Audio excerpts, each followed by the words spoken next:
Yo, yo, yo. Hello, everyone. We are live. Welcome back. Yeah, we're back. What is this? Five? Five?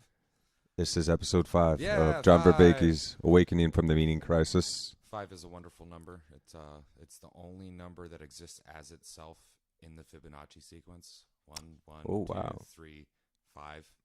So there's like 11, 111, 2, 222. No, it's the 1, 1, 2, 3, 5, 8, 13, 21, Yeah, 24. but Yeah. I mean, it only exists as itself once. Yeah. Everything else just gets way bigger than itself. So five, something special about five. So there's no high Fibonacci numbers with 5?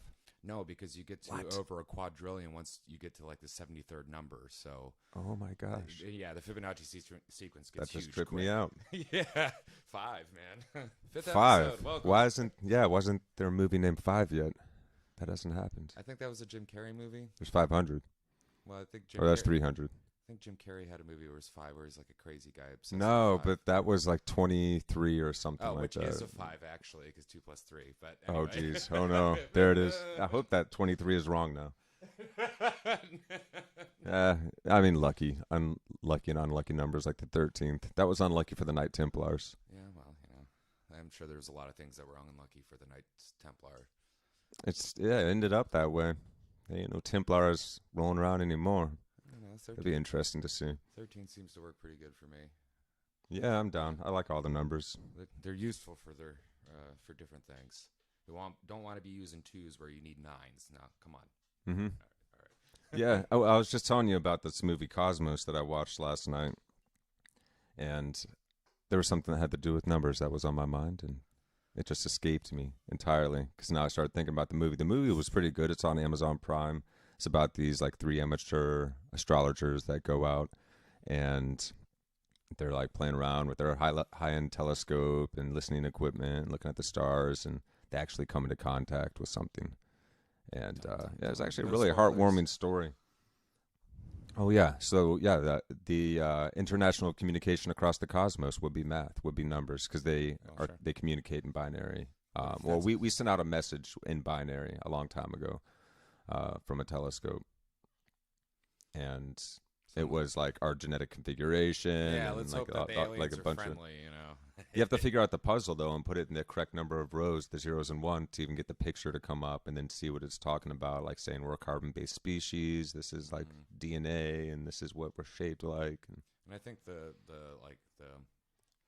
base unit that used to figure it out was the hydrogen atom. One thing in the nucleus, one electron.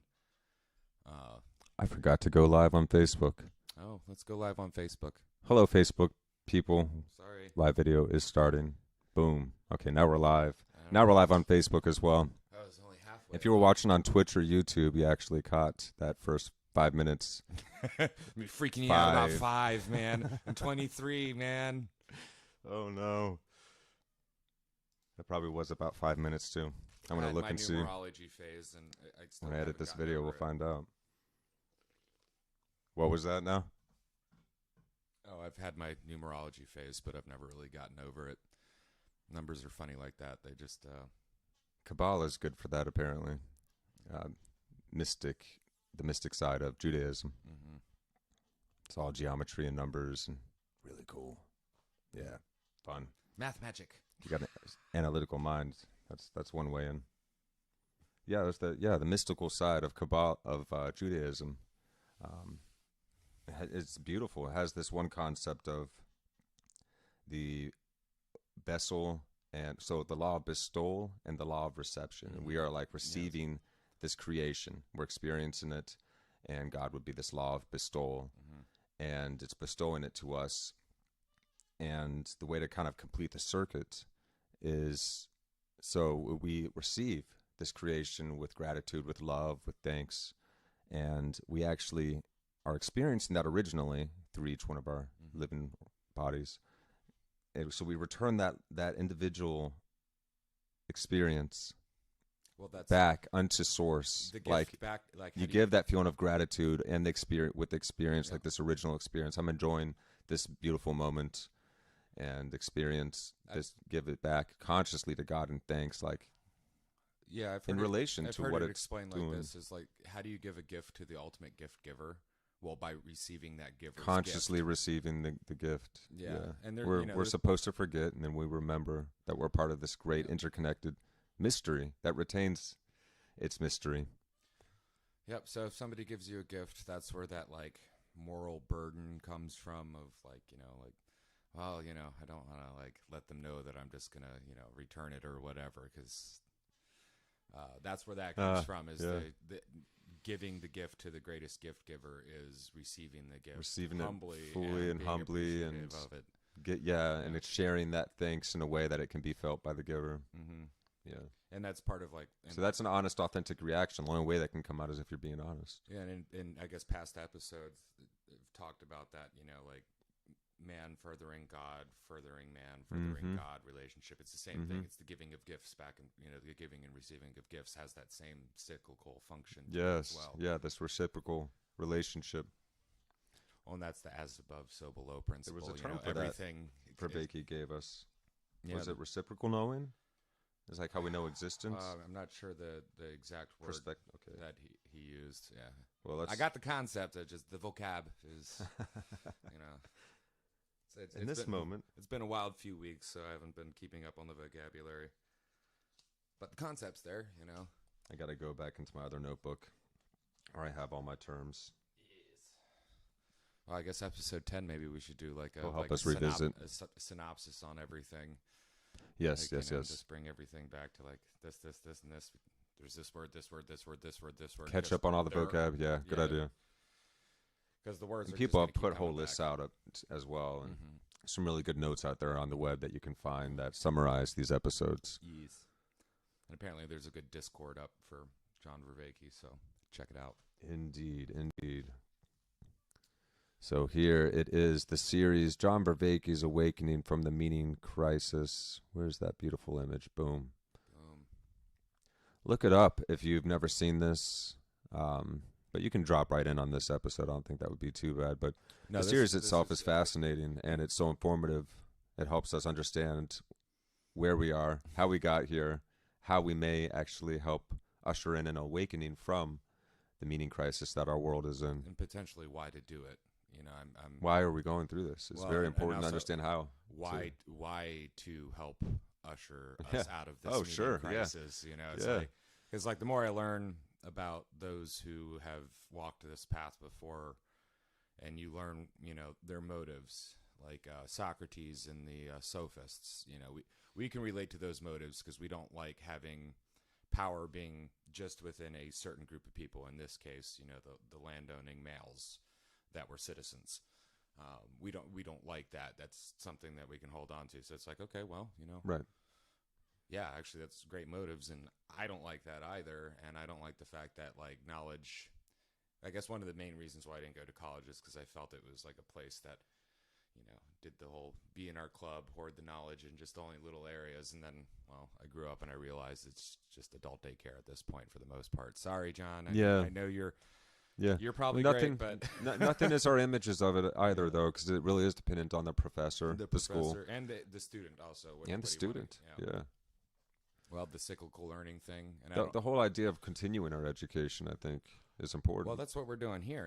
Hey, for free on YouTube, you can get a college grade lecture education for free. Yeah, yeah, for real. And like in 50 episodes of the Meaning Crisis, you can be caught up right where Earth is, why Earthlings are the way they are, how we got here, and how we can continue to grow and awaken and create a better world together.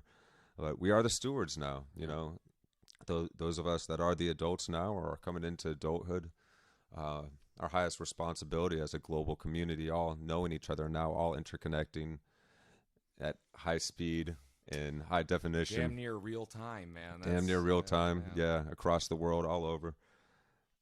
We have this great potential and this great opportunity. Of course, we are kind of approaching an eye.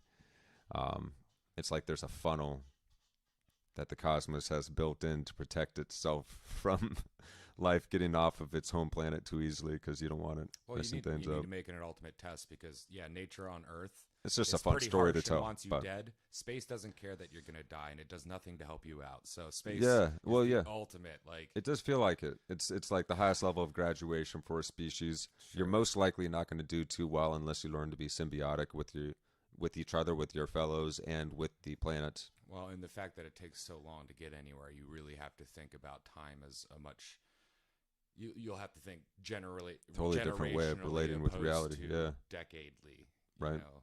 And by generationally, I mean like.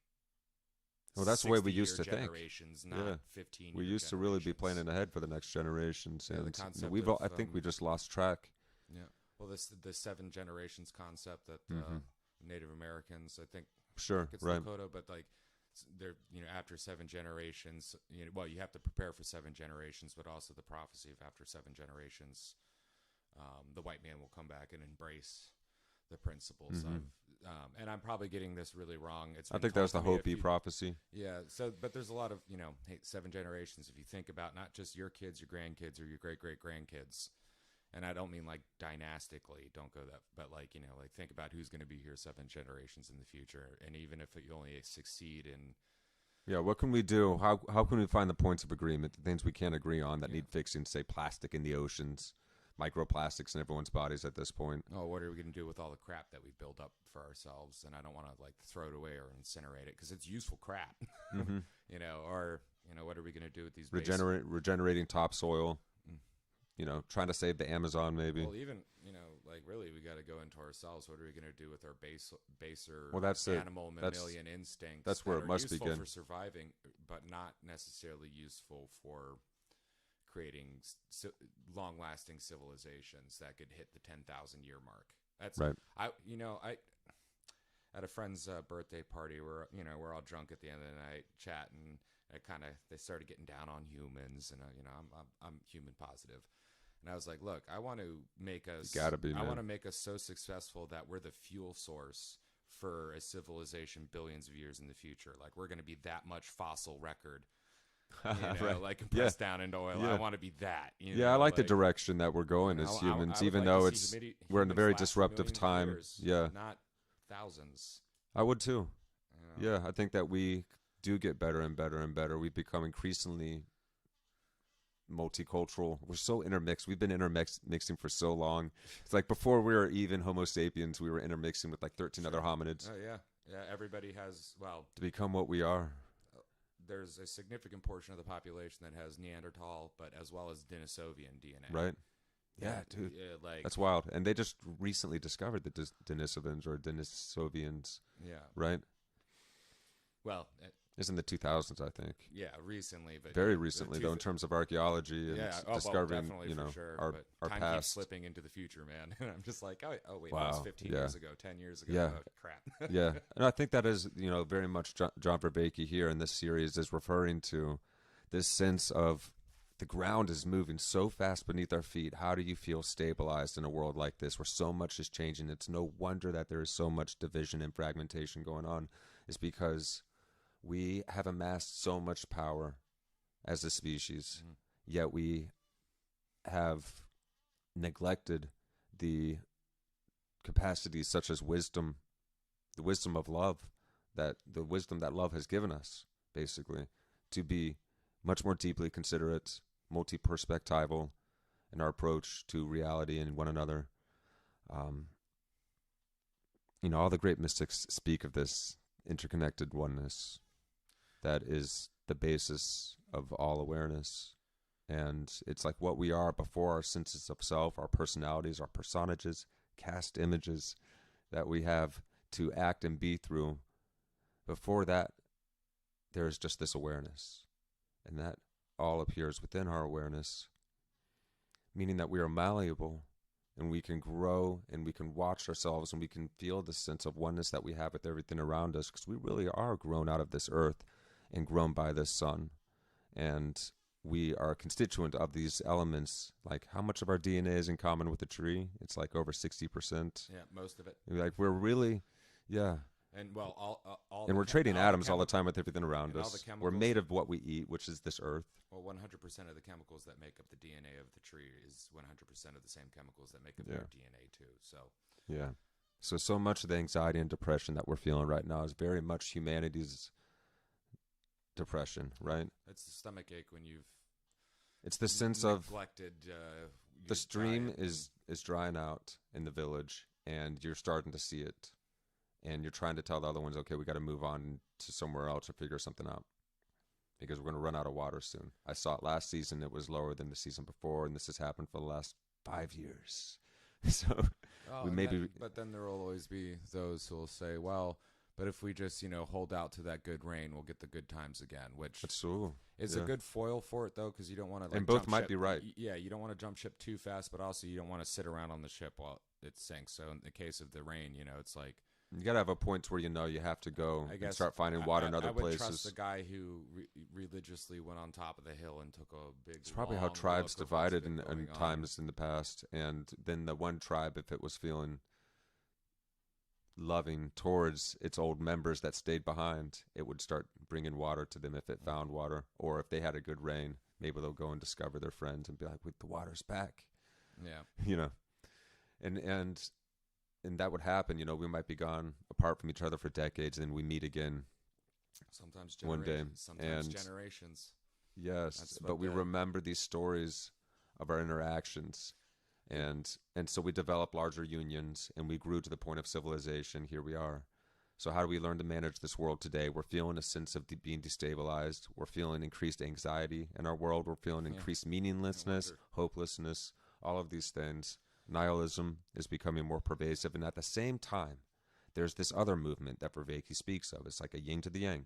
There is also this up movement of interest in mindfulness practices here in the West. This influx and adoption of Eastern-oriented mysticism and practices and insights and ways of being. So we're starting to incorporate, and they've, of course, been incorporating many of our own insights, as in the West, European Enlightenment. But we really are, we're also all around the world a product of this mix between the East and the West that occurred through Persia, that Vervaeke will get into later on in the series, and happened all through the whole Middle East region as well. There's an intermixing in India of the East and West, and it spoke back to the East and the West. So we really are this global mindset. Well, and we pretty much level. We've always have been in a certain way. We've been growing world civilization together for a long time. It's the speed at which we've been able to communicate. Yes. And now it's... Yes, the distributive cognitive networks that we developed, one of the technologies that Vervaeke talks about that have helped really expand and accelerate humans' knowledge and impact over the world has been our ability to utilize things like language. Yeah. We get raised with language now. We have the ability to put our thoughts down and revisit them, and we can think much more increasingly broadly together as well, not just with ourselves. Like I can put something down that I've learned and be able to refer back to it. But I can share that with other people. Too. Other people I'm taking from. And so we've all been doing this thing. We developed language. We developed various other psychotechnologies, like now the internet, and of course and all the shamanism. Psychotechnologies that come into using it. Like, so when you were talking about, humanity and the lenses, a thought came to my head is like, well, all these media, like all the media that we use to communicate in this way, is we're getting even more and more facets into focus of this one gigantic crystal that the light is shooting through. Yes. And so it's almost like that's a throughout cool image. Time we've been increasing our facet count and our resolution count. And sometimes to the point where it almost breaks us. I think probably like that's a lot to consider. The fall of the Bronze Era probably was one of those things where it was just so much, and we weren't able to keep up with it, and it just goes, But that's just a thought. But I have this thought that like no, that makes sense. Yeah, sure. The one we're taking in so much information. Yeah, a light, and everything in the universe is just a facet of that initial. Well, nowadays you're aware of all these different issues in the world. Oh yeah, and we literally have facets like behind the camera. There's a screen can there. all There's overwhelm. another facet there. There's the facet that we use on our phone. The facets of ourselves we put out on these things. Yeah, like just ways of reflecting whatever that central thing is that some of us call God. That is it. Yeah. Yeah, yeah. It's down to our tonality, our emotional expression. It's very rich. Yeah. Yeah, existence is rich. All right. I mean, that's kind of We're obvious. rambling. That's a given. Let's We get are though. on. Yeah, we're rocking here. So we're gonna get into it now. This is John Vervaeke's Awakening from the Meaning Crisis, Part 5, Plato and the Cave.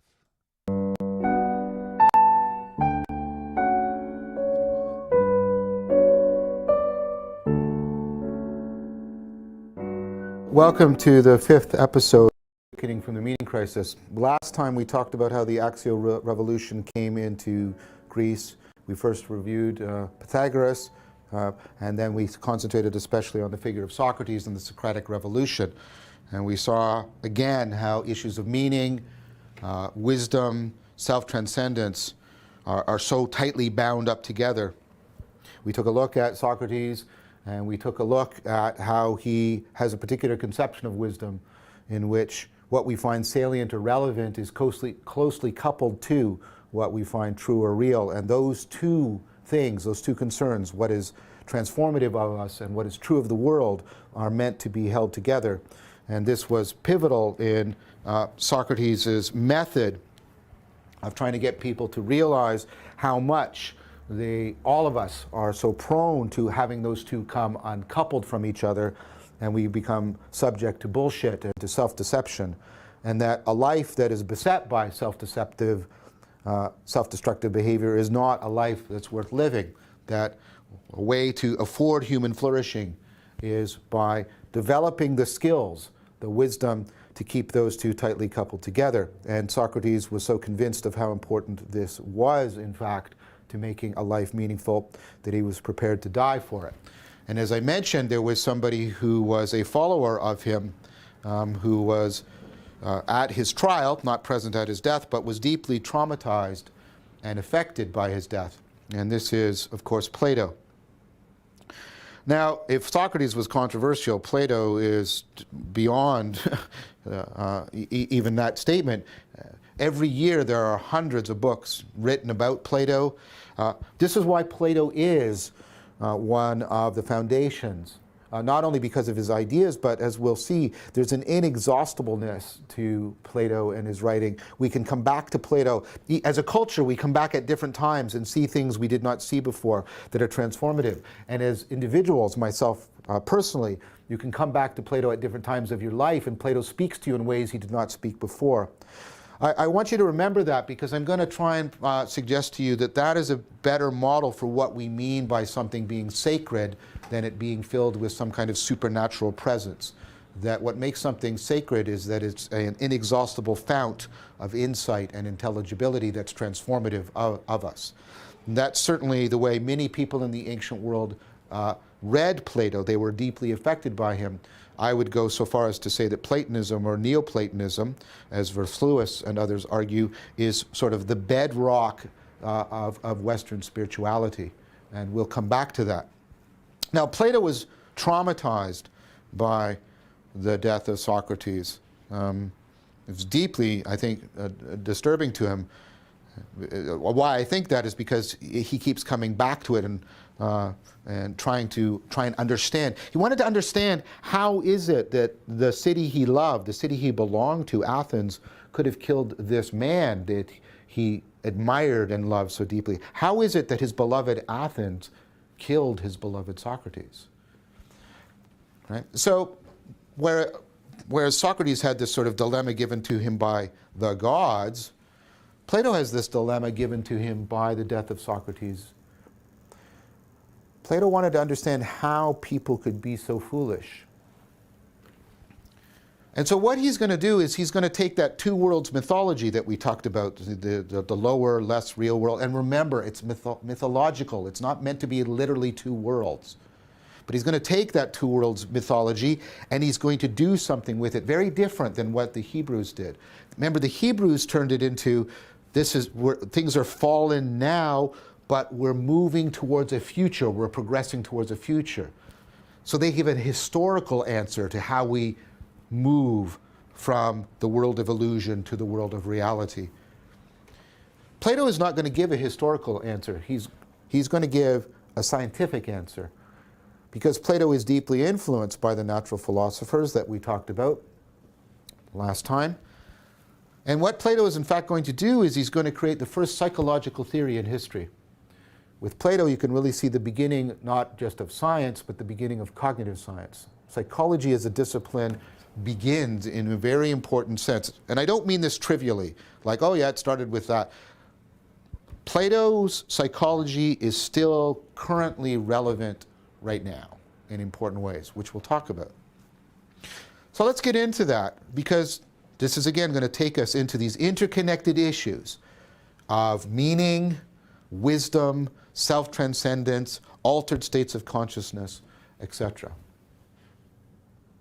I hope to show you how Plato, in trying to answer the question of how Athens could have killed Socrates, is ultimately influenced not just by Socrates, but also by Pythagoras. We know that Plato spent some time with a Pythagorean community, and he seems to have gone through some kind of training in that community. So Plato develops a particular theory about why human beings do foolish things. And there's different aspects of it, but a good way to think about it is by relating it to something that we're all familiar with. This is the experience of inner conflict.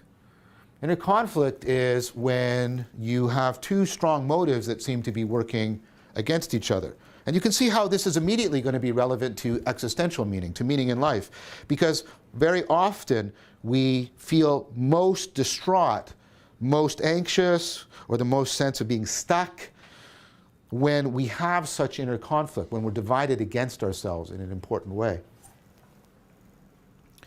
So here's a classic example, right? So I like chocolate. I more than like chocolate. Chocolate has a kind of deep attraction for me. So recently I lost about 20 pounds, right? So I went on a diet. Now dieting is one of the most unsuccessful things that human beings can do.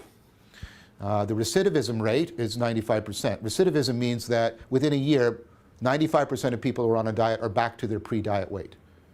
So the diet industry has a 5% success rate, even though it makes billions of dollars. I mean, I wish I had that success rate for my job. I wish I only had to succeed at 5% and I was given millions of dollars for that kind of work. And you have to ask yourself, well, why does that work? Well, it works because of the problem. It's such a pressing problem that people will grasp and pay money in anything in the hopes that it might work. Because what's the problem? Well, the problem is, right, it goes like this. And we'll talk about the cognitive science about this. I know I should lose weight. There's the evidence. It's clear, makes rational sense to me. I should lose weight. Yes, okay, I should lose weight. And then I go home, and they're sitting on the counter with some chocolate cake, right? And that doesn't quite capture, right? It's not just sitting there. It's like humming with its chocolatey goodness, right? And it's drawing me in. It's like sort of, and so you end up sort of often just eating the chocolate cake. Or another example you might be familiar with, procrastination. I know my students face this, right? Yes, I have an essay due in 2 weeks. 2 weeks, there it is. I should work on my essay tonight, because if I start now, I won't be rushed. I know if I'm not rushed, I'll do a great job. I'll have more time to research. I'll be able to change my mind. I should start working on my essay tonight. Somebody calls up, want to go out for some drinks? Yeah, and you're gone. And you procrastinate. So we are clearly beset by this inner conflict. And Plato gets this great insight. He gets the insight that there seems to be a deep connection between inner conflict and self-deception, self-destructive self-deception. So Plato posits an idea that has become, again, so natural to us that we just think, oh yeah, of course. But again, he comes up with it. Plato comes up with the idea that we have different centers in the psyche. right? And each center has a different cognitive relationship to the world and motivates us in different ways. And he represented this mythologically, right? He said, there's like a part of us that's like a man. Now, I want to say something here right now, because although Athenian democracy is horribly sexist and treats women horribly, and so remember that context, because what's intriguing is how much Plato was able to rise above that. Plato argues that women should rule as well as men, that women should be in the army as well as men. Now, he doesn't perfectly free himself, of course, from sexism, but given the context, I think it's very admirable the degree to which he was able to do it. Nevertheless, he does use this idea of a man that's in your head and represents reason. And that man is motivated by truth, what's true. So he cares about truth and falsity. That's what it cares about, right? And right, scope, right? It can go into very long-term goals.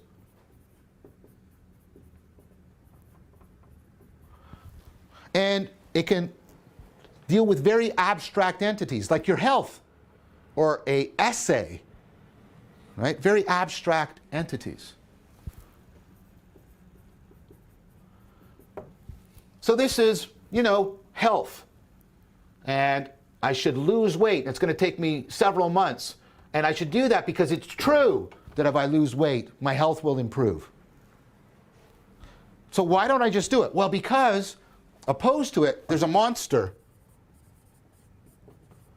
right? And it's sort of in my stomach and genitals, right?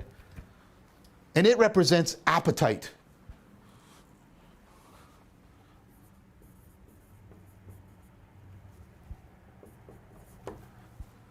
Now, it does not work in terms of truth and falsity. It works in terms of pleasure and pain.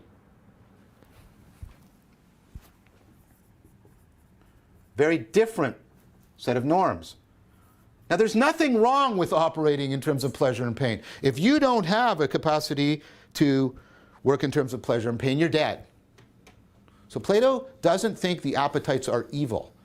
What he wants you to grasp is that they operate according to different principles than the man. Okay, so they pursue long-term goals? No, immediate. When do you want the cake? I want it now. Now. I'm going to the party now. Right? It works in terms of very superficial properties. All I care about the cake is how it looks. It looks yummy. I don't have some in-depth analysis, right? It's just chocolatey, sweet, yum. So very superficial. Again, that's not necessarily bad. Often in life and death situations, a superficial appraisal is exactly what you need. I don't need to know a great deal about the inner workings of the tiger. I just need to know, oh crap, deadly, get out of here. Okay? Now notice how these are opposite to each other. Now, I put a space between here, obviously because I'm setting you up for a third thing that Plato talks about. But before I do, I want you to notice what Plato's doing with Socrates here. So Socrates didn't really have a theory, he had a practice. Socrates' practice, if you remember last time, was to get people to realize how often what they find salient is rushing ahead of what they find truthful. Do you remember that? What Plato is saying is that's not a coincidence. The reason why that happens is because we have different parts of the psyche that work this way. This makes things salient to you, really catchy, motivates you urgently right now. This is the part that you use to understand. And see, here's what most of us face. This monster is constantly racing ahead of what we understand. Do you see? What Plato is doing is it's explaining why we are so prone to bullshit, why salience often exceeds understanding. We are perpetually vulnerable. Now we'll talk about why we have this. Now, let's go back to the dieting as an example. What helps, though? There's certain strategies you can use, of course, to improve, right, how you frame things, and we'll talk about that later. But typically, what's one of the things that improves people's chances of losing weight? They join a group, like Weight Watchers, right? Or they join a study group to avoid the procrastination. Why? Well, here's an important thing. You're not just a biological creature. As I've been arguing throughout, you're also cultural. You have evolved across, you're the result of evolution that is across several species in which you come wired to learn about abstract symbol systems, use technologies, both physical and psychotechnologies. So you have a lot of powerful cultural, sociocultural motivations. So he compared this to a lion, because lions are social animals. They're quite sort of, and lions have been associated with sort of honor, because that's, right? That's what this works in terms of. It works in terms of honor and shame. Right? Honor is to be respected by those you consider your peers. Shame is when you feel that you have failed to gain respect from your peers. We should not confuse shame and guilt. They are not synonyms. Right? Guilt is when you feel that you have failed to meet your own ideal of who you should be. Shame is when you have lost the capacity to get respect from your peers.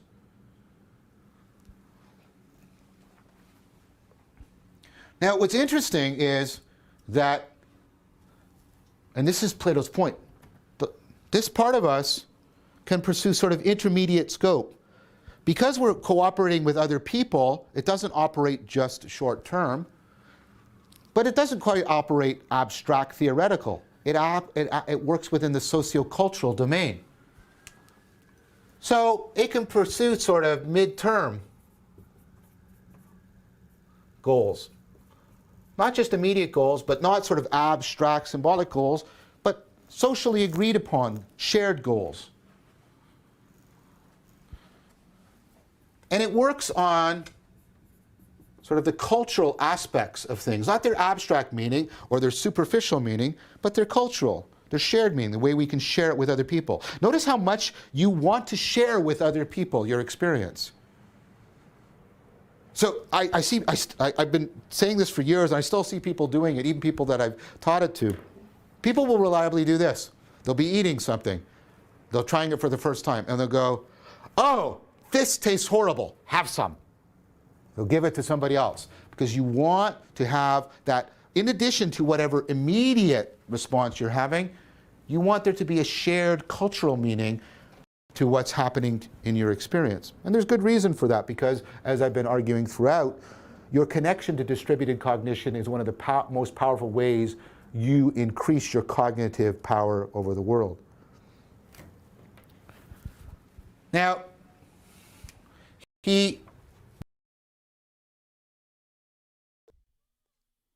Yo, we're back. We're back. Want to give them the big screen so they can see my lovely face. Yeah, let's move on. I don't have any smudges. There we go. Hey. Yeah. No, you look all right. No smudges. Yeah. So what did we learn? What have we learned so far? Wow, that We've caught up on meaning, wisdom, transcendence, ultra states of consciousness, these different ways that humans have expanded our ability to interact with the world and communicate with one another. We get up to the inner conflict of the existential crises that humanity is in, that Plato begins to recognize as we have these competing, what would you call it? These competing forms of attention, awareness. What becomes salient to us in a moment can capture our attention in such a way that parts of the mind that are being archetypically identified. Like, so he has up on the wall, like, the man, the monster, and the lion. Yeah, Plato breaks it down. Okay, we have these different forms of awareness or aspects of our being, of our consciousness. So before we go on too far, like, I wanted to bring up so Socrates had this, juxtaposition of holding two almost counter things, like, I'm, according to the gods, the wisest, but, well, I'm really not. Right. And now Plato is like, well, I love my city, Athens, but it also killed something Socrates. else I very much loved. Yeah. And so that's his position he has to be in. So, how can one individual hold these two counter things, and why do we? And still be honorable, honor Socrates and honor the world and those he's going to be interacting with. Breaking down the mind into three basic archetypes is, I think, the route that the man, the monster, and the lion. And the lion, which is the tamed thing in the middle. And I mentioned while this was happening to you off camera, it's both, what did he say, honor and shame. Honor and shame. Yes. And, the Freudian ego. Yeah, there's good and bad to all of these drives. That sits in between, like you could think of, What, you mean the monster now? No, I'm talking about the idea lion, of the man. No, the lion, or the lion that's in between. Because the lion is subject to the monster, which is, I guess in Freudian terms would be the id, the thing that is concerned about the things that are now, the things, the chocolate cake, the woman, the what's man, super the salient, the tiger that I gotta avoid. And this is where it gets a little funny because, like, at least the way I've interpreted Freud's superego is not necessarily the man that wants to make order of things, but it kind of is, because the superego is the society that makes order of things, and then the ego is subservient to that and picking its way through that. Or at least that's what I got from my little bit of time studying psychology and something like college.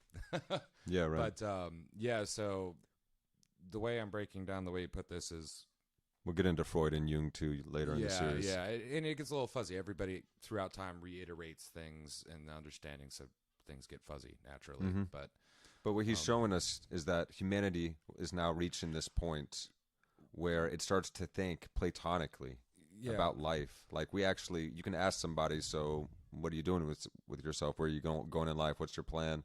And because that's a valid question to humans nowadays, that was not a normal thing. That was not a normal way to think of self-development over a long-term period of time. Well, that's something that we've developed. And this is a really... since the time of Plato. Like, I guess in Plato's age, a really new psychotechnology is being able to partition aspects of the mind so you can look at them and look at how they work scientifically. Because, like, like going from one mind to two minds is a jump, but then you add the third mind in there, and third is a sacred number for a lot of reasons, but 3 is when you can verify something. So, like, I'm gonna get into a little bit of general relativity, but imagine like two people going through space. One has a red light on their chest, one has a yellow or a green light on their chest. Red light sees green light coming at them. Green light sees red light coming at them. You can't tell who's moving until you have a third. And so then you can take that further into, like, plotting orbits of celestial bodies.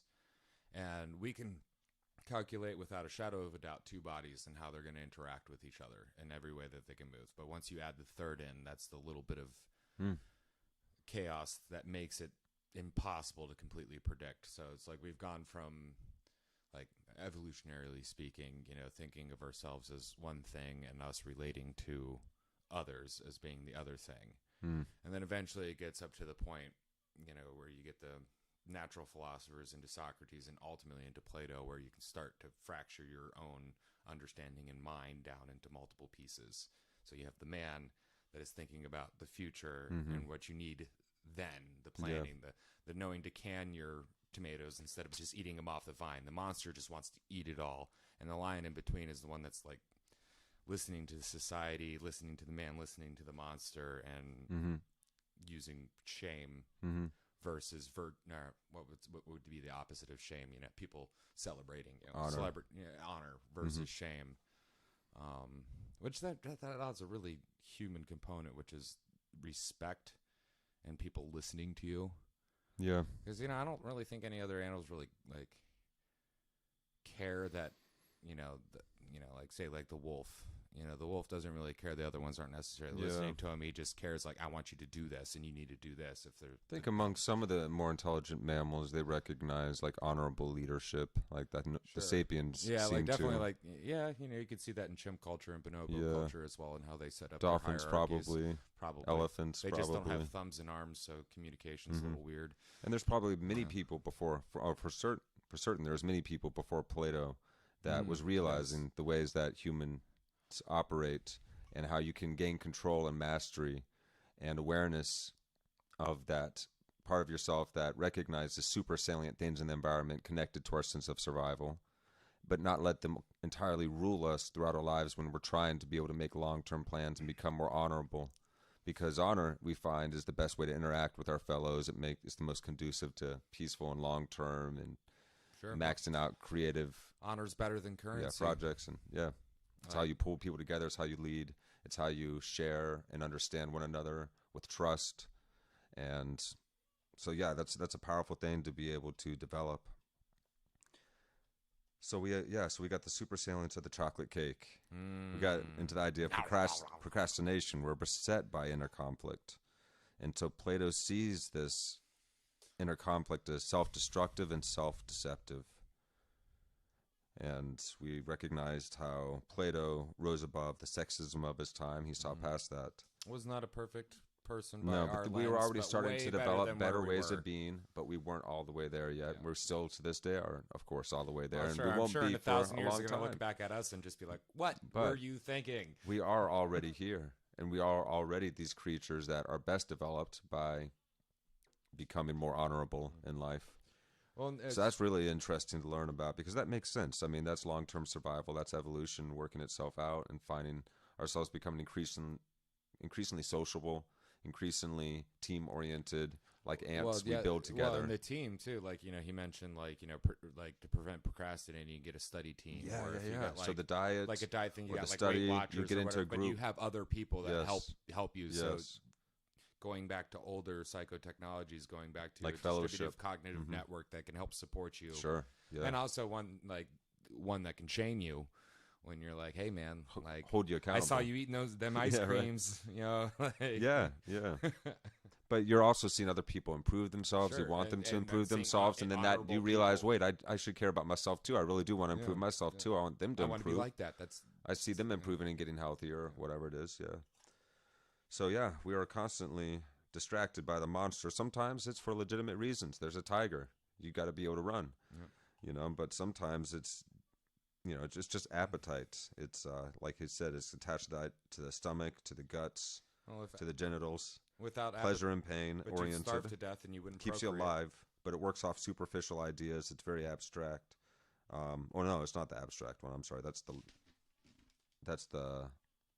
Okay, no, it is. Yeah. Abstract symbol system. Okay, so tiger, oh crap, that's an abstract symbol system. Taming of the monster now. So we get into this idea of salience versus truth. What is actual, and being able to determine that, and understanding why are we susceptible to BS was Plato's main concern in trying to understand this inner conflict that we experience as humans. That's the big why. Why are we susceptible to that? Well, the not caring of the truth. Mm-hmm. So we've developed social and cultural motivations, traditions to try, and I mean, we even still do it in our movies to this day. We love the honorable hero character for a reason. We just automatically know that's long-term survival orientation right there. That guy's demonstrating, or that gal, that person is demonstrating it very well. And we don't. That's something I would like to emulate or be around. We don't like them. Be in partnership with. Perfect either. We like to understand that they are flawed and that they've overcome their flaws. Well, that's the part of the story. Yeah. Because ultimately we aim to put ourselves in that character's shoe. Hmm. You know, like that's what you do when you watch a movie. Sure. Like that's why the characters like resonate with you, because it's like I could be that. Now, if the character's too perfect, then you're just like, well, I can't be that. I But can't we be can perfect. we can relate to I any can be Batman. I can't be actor Superman. because you know? if they're a good actor, because it's true. Like, we're all human, so we Yeah. can feel each other. We can understand through each other. So yeah, the idea of the lion, honor and shame, guilt, the Yeah. failure to meet our own ideals, and shame is the losing the respect of peers. And we can see how even Socrates was shamed for doing the right thing. And I'm sure we have some viewers here that So have been the shame shamed can trying work to all do the right around, thing yeah. too. So Yeah, but especially in times like these, we see a lot of that shame going well, around. sometimes Yeah. maybe shame is the monster that, or the dragon one must overcome as well too. Like when you really know you're on the right path, some of the biggest dragons are the ones that you've kept next to you your entire Right. life that decide not to agree with you, and even beyond that, to shame you, and then maybe even try to destroy you in the case of Socrates. Yeah. But you know, that's I guess that's a Yeah, it double- happened that's to a- Jesus, That's you know? yeah, oh yeah, man. They made him carry his own cross, and everybody threw all sorts of stuff at him while he was carrying it. What a story, man. Yeah, What an experience that must have been. yeah. Humans. That guy had to exist for those ideas. I mean, who would have thought of them? But somebody on another level. And that story about how he was crucified, they did crucify people like that Oh yeah. back in the day. And if someone really riled them up enough, they'd go all out like they did. Well, when Jesus was crucified, he had a unrepentant sinner that didn't care on one side, and he had somebody on the other that realized their shame and kind of understood. Yeah. That's the thing, is the three crosses. It's not Yeah. just Jesus up there, but it's the unrepentant, It's us. and then it's Yeah. one who wants to move past this, Yeah. even in their last breath, in Yeah. this horrible circumstance. And then Yeah. you have the perfect Jesus being being the in ultimate middle. archetype of the hero. Yeah, Yeah. in that day and age, with that understanding of how the world worked. Yeah. Yeah. All right. Yeah. It's Yeah. probably a good Bring point a to tear get to back my in there. eye, man.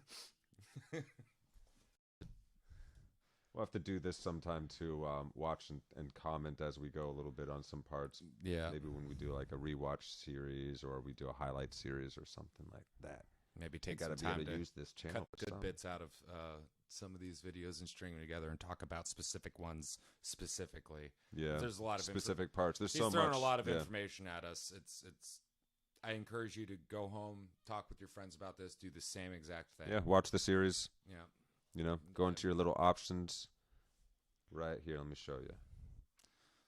Oh, bringing them in the private cam area. Nah, just right here Wow. though. You go into your settings. Boom, you can speed it up. 1.25, 1.5. Vervaeke is comfortable in this range, and you'll still be able to get most of it. And since we're talking through it, we'll be helping add a little bit too, as much as we can. And hopefully we do grow in our understanding here together. But yeah, so let's get back into it. Back into John Vervaeke's Awakening from the Meaning Crisis, Part 5. This guy's so great. He sort of represents this as being like in the chest. And this has to do because we feel a lot of our social emotions and motivation in the chest. You know, your pride and honor and you know shame, right? Things like that. Now, this is problematic for us. What should go there? Because the Greek word doesn't have a direct English equivalent. Sometimes people put emotion there, that's not quite right. Sometimes people put the word spirit there. That's closer, but the problem with spirit is it has all kinds of spooky associations with it, right? I'm not going to translate it. I'm just going to leave it as is. This is your thymos. This is the part of you that is motivated socially. So, here's an interesting idea Plato has, right? There is a lot of potential conflict in this system. There's a lot of potential conflict in this system. What you want to do is get it properly ordered. Now, when you don't order it, think about what this means. Salience and understanding and participation get out of sync with each other, and then we're subject to bullshitting. We're subject to self-deception. The more inner conflict we have, the more likely we are to engage in self-deception, because these two are out of sync, and the more likely we will become very egocentric. So when people are suffering, especially inner conflict anxiety, they tend to become more self-centered, even selfish. Because when you're experiencing inner conflict, you're getting sort of a threat signal. Things aren't right. And when people are under threat, they tend to become very egocentric. Again, that's adaptive. Now, we're going to come back to this, but we want to do a little bit of cognitive science. Why do we, why? Okay, it makes sense that we have this as a motivation because we're social creatures, right? One of our greatest adaptation is our ability to cooperate together. So, you throw me into the African savannah on my own and I'm dead soon because I don't have great claws, I don't have great teeth. Look, what a silly structure, right? I'm teetering around on 2 feet, almost always losing my balance. I can't run quickly. Everybody can see me from a long distance because I'm towering above the grass. My throat and my vital organs are nicely exposed for any predator. This is bad. Okay? But you know what I can do? I can get together with a bunch of other human beings and we can get some pointy sticks and some dogs and then we can kill everything on the planet. Our ability to work together has always been adaptive. So we know why this is here. But why does this have so much more power than this? Well, there's actually an important reason.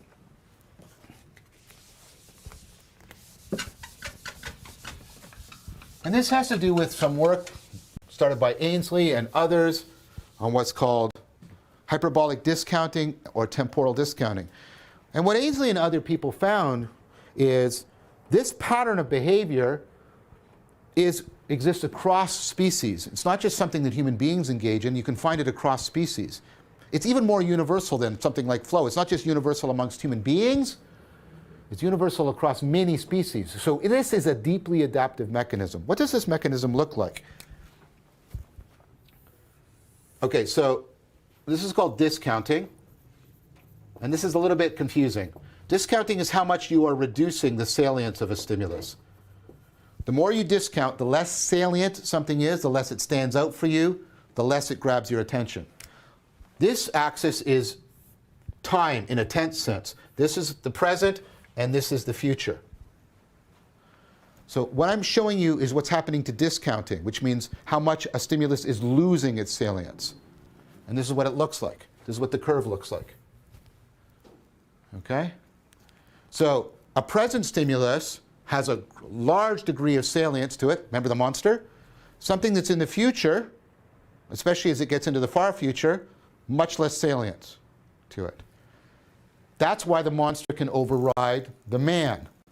But why? Why do we have this? Well, this is actually very, very adaptive. That's why it's a universal phenomenon. How is it adaptive? So, I want you to think about doing you're about to do something here. I don't smoke. I do diet, but I don't smoke. But let's suppose I was doing this. Here's right now, and I decide to smoke a cigarette, right? And that could have one of two options, right? I get a cough here, or I don't get a cough there, or something like that, right? Now, notice, and I'm doing this very simplistically. I'm not saying that whenever you do something, there's only two effects from it. I'm just doing it simplistic, in a very simple manner, so you can understand the point, okay? Now, the probability of now happening is 100% because it's happening. The probability of each one of these happening is 50%. Now, if it goes this way, then there's two more effects. The probability of each one of these is 25, right? And so on. So do you see what's happening? As you move into the future, the probability of any one of these events occurring is going down very fast. Now, here's the thing. This is actually adaptive. you should pay less attention to things that are less probable than happening. That actually makes good sense. The less probable an event is, the less attention you should give it. Imagine if you didn't have this. Imagine if you didn't screen off things that were low in probability. Think about how you would be overwhelmed by all the possibilities. So if I get out of bed, I might twist my ankle slightly, and that might slow me down getting to class. And if I slow down getting to class, that might have an impact on my mark. And that might cause me to fail my course. And then if I fail my course, that might disrupt my degree. And that might cause me to fail in my career. And then I'm going to end up in Buffalo alone, married to a lamp or something. Now that's ridiculous, right? Now it's possible. It's not impossible, except the last part. You can't really get married to a lamp. But, right? In fact, here's a hypothesis I have. Now notice the word I used, please. I think one of the things that goes wrong in people who experience generalized anxiety disorder is that this is not working well enough. It's not screening off and making low salient, low probability events. So highly anxious people find things salient that they shouldn't. They find low probability things too salient. So this is really adaptive. This is why you have it. But there's a problem with it. And this is a problem with any adaptive machine. And you're going to see later why this is the case. Okay, let's go back to the cigarette smoker. I smoke, and through a long chain, this is me dying in Hamilton. Right? This is the event of me dying in Hamilton, lung cancer in my left lung. I'm not going to write these all out. This is me dying in Hamilton of cancer in my right lung. This is me dying in Toronto, cancer left, right. This is me dying in Burlington because, so on. There's all these different deaths. Now here's the thing. Each one of those deaths has a low probability of occurring, right? You see that? Each one of those deaths has a low probability of occurring. But here's the thing about me, and I bet you I share it with you. I don't want to just avoid death in Hamilton, although that would be a particularly bad death. I don't want to avoid just dying in Hamilton. I'm from Hamilton, so I'm allowed to do that. I want to avoid death. I want to avoid all these deaths. Now, think carefully, and I'm using this very technically, but I'm speaking accurately. I want to avoid death in the abstract. I don't want to avoid this death, or this death, or this death, or this death. I want to avoid all possible deaths. I want to avoid death in the abstract. Now here's the thing. The chance of each one of these deaths is very low.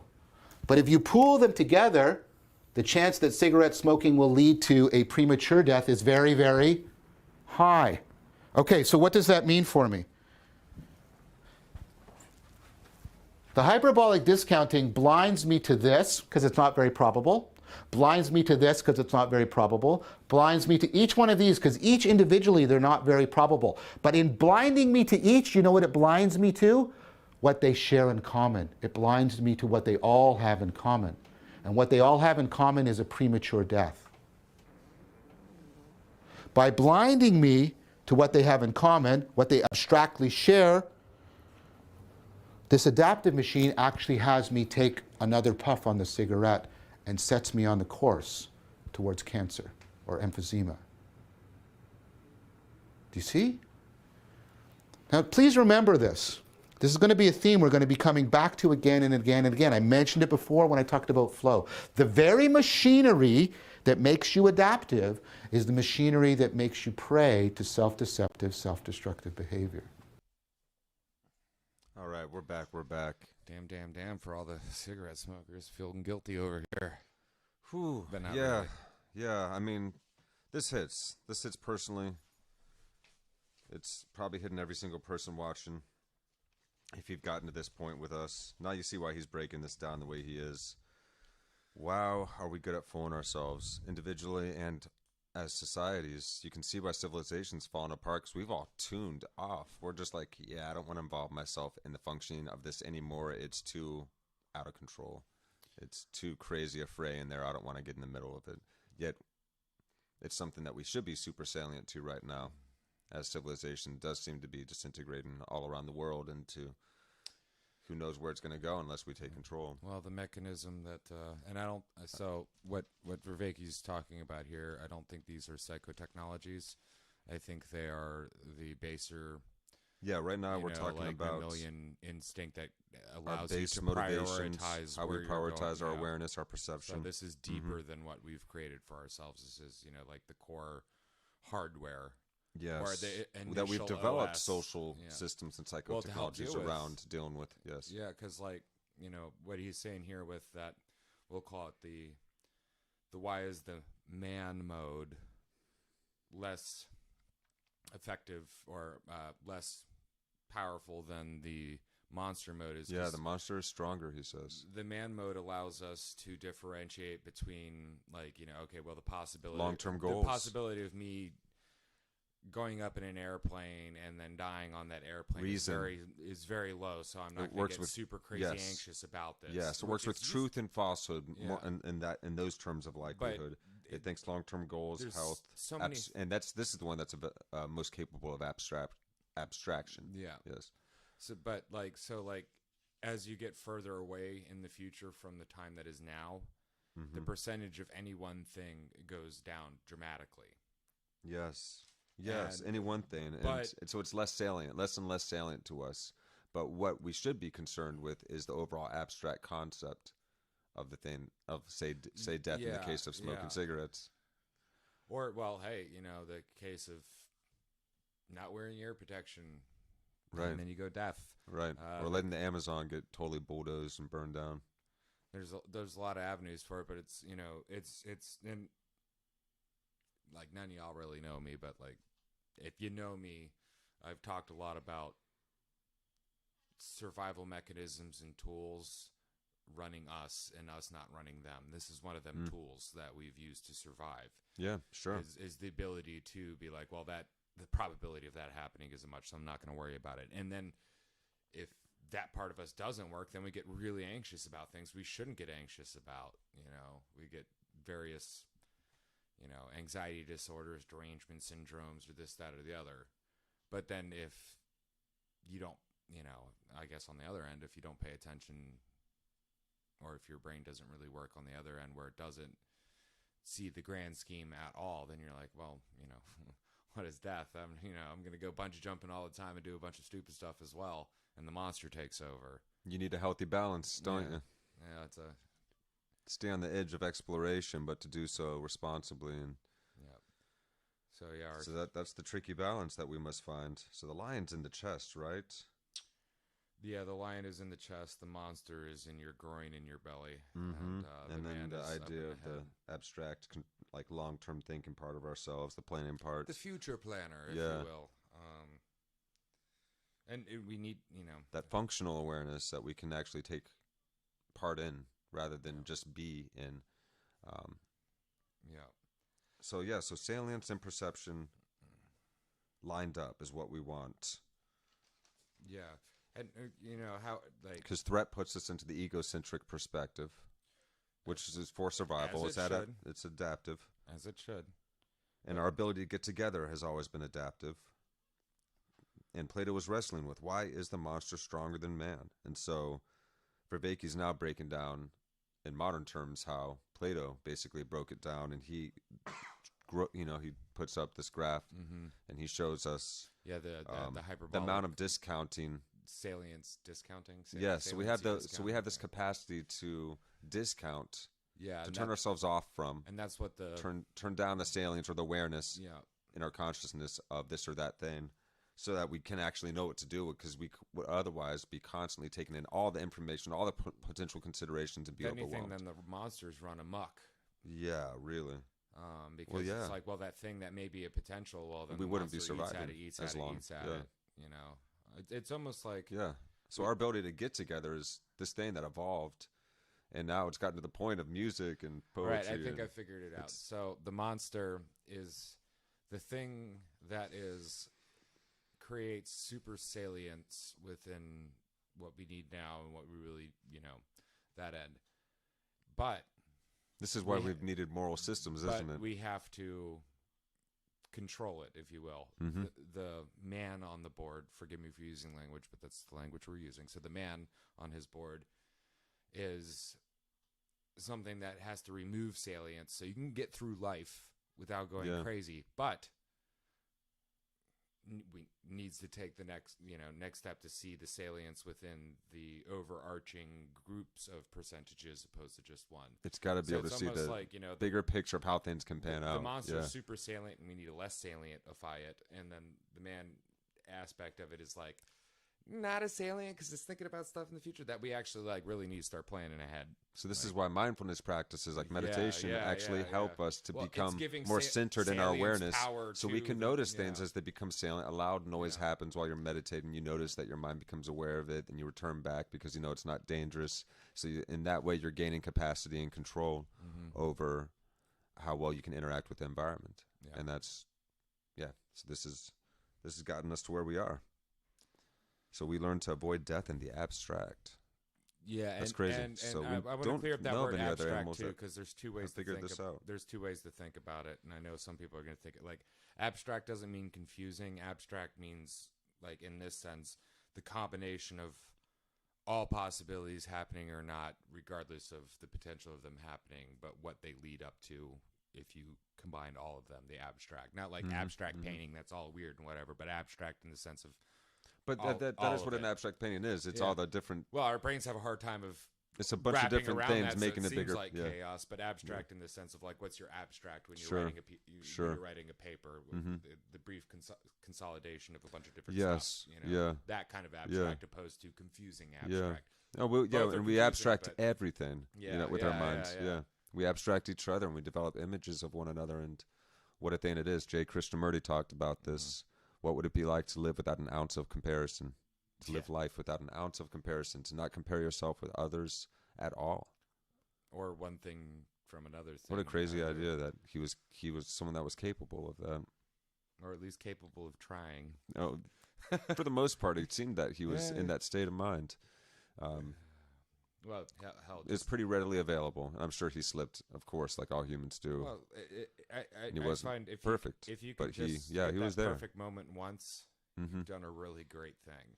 Really. And the thing is, like with Krishnamurti explained this, it actually happens over and over and over again. The moment before you say like, if you're the riding in the train story he tells, if you're riding in the train and you're watching nature and everything go by, when you see all that, the moment before you say, "Oh, that's beautiful," that's the moment. That's the beauty. The moment. Beauty is inexhaustible, but we contain it as soon as we describe it to ourselves or somebody else. And there's only so much of it you can contain. Yeah. And to be in that moment is to be in that full awareness of life as it is, with no attachment to the outcome, but still control over things as they occur, so one can be in a flow state, less processing about worries and reservations of outcome. And that's the flow state right there. Experiencing the beauty in what it is without creating. So we notice enlightened beings are very much exhibiting what artists and athletes and others do when they're in the flow state. Sure, and it's like you can feel it too. Like it's not necessarily we've all experienced flow. A watching thing, like you can see somebody and you can kind of like feel you can see it that they're in. You can't describe it, and but there's something in it. And the grace of their movements, the perfectness of their movements, you could say, the ease and the fluidity of it all.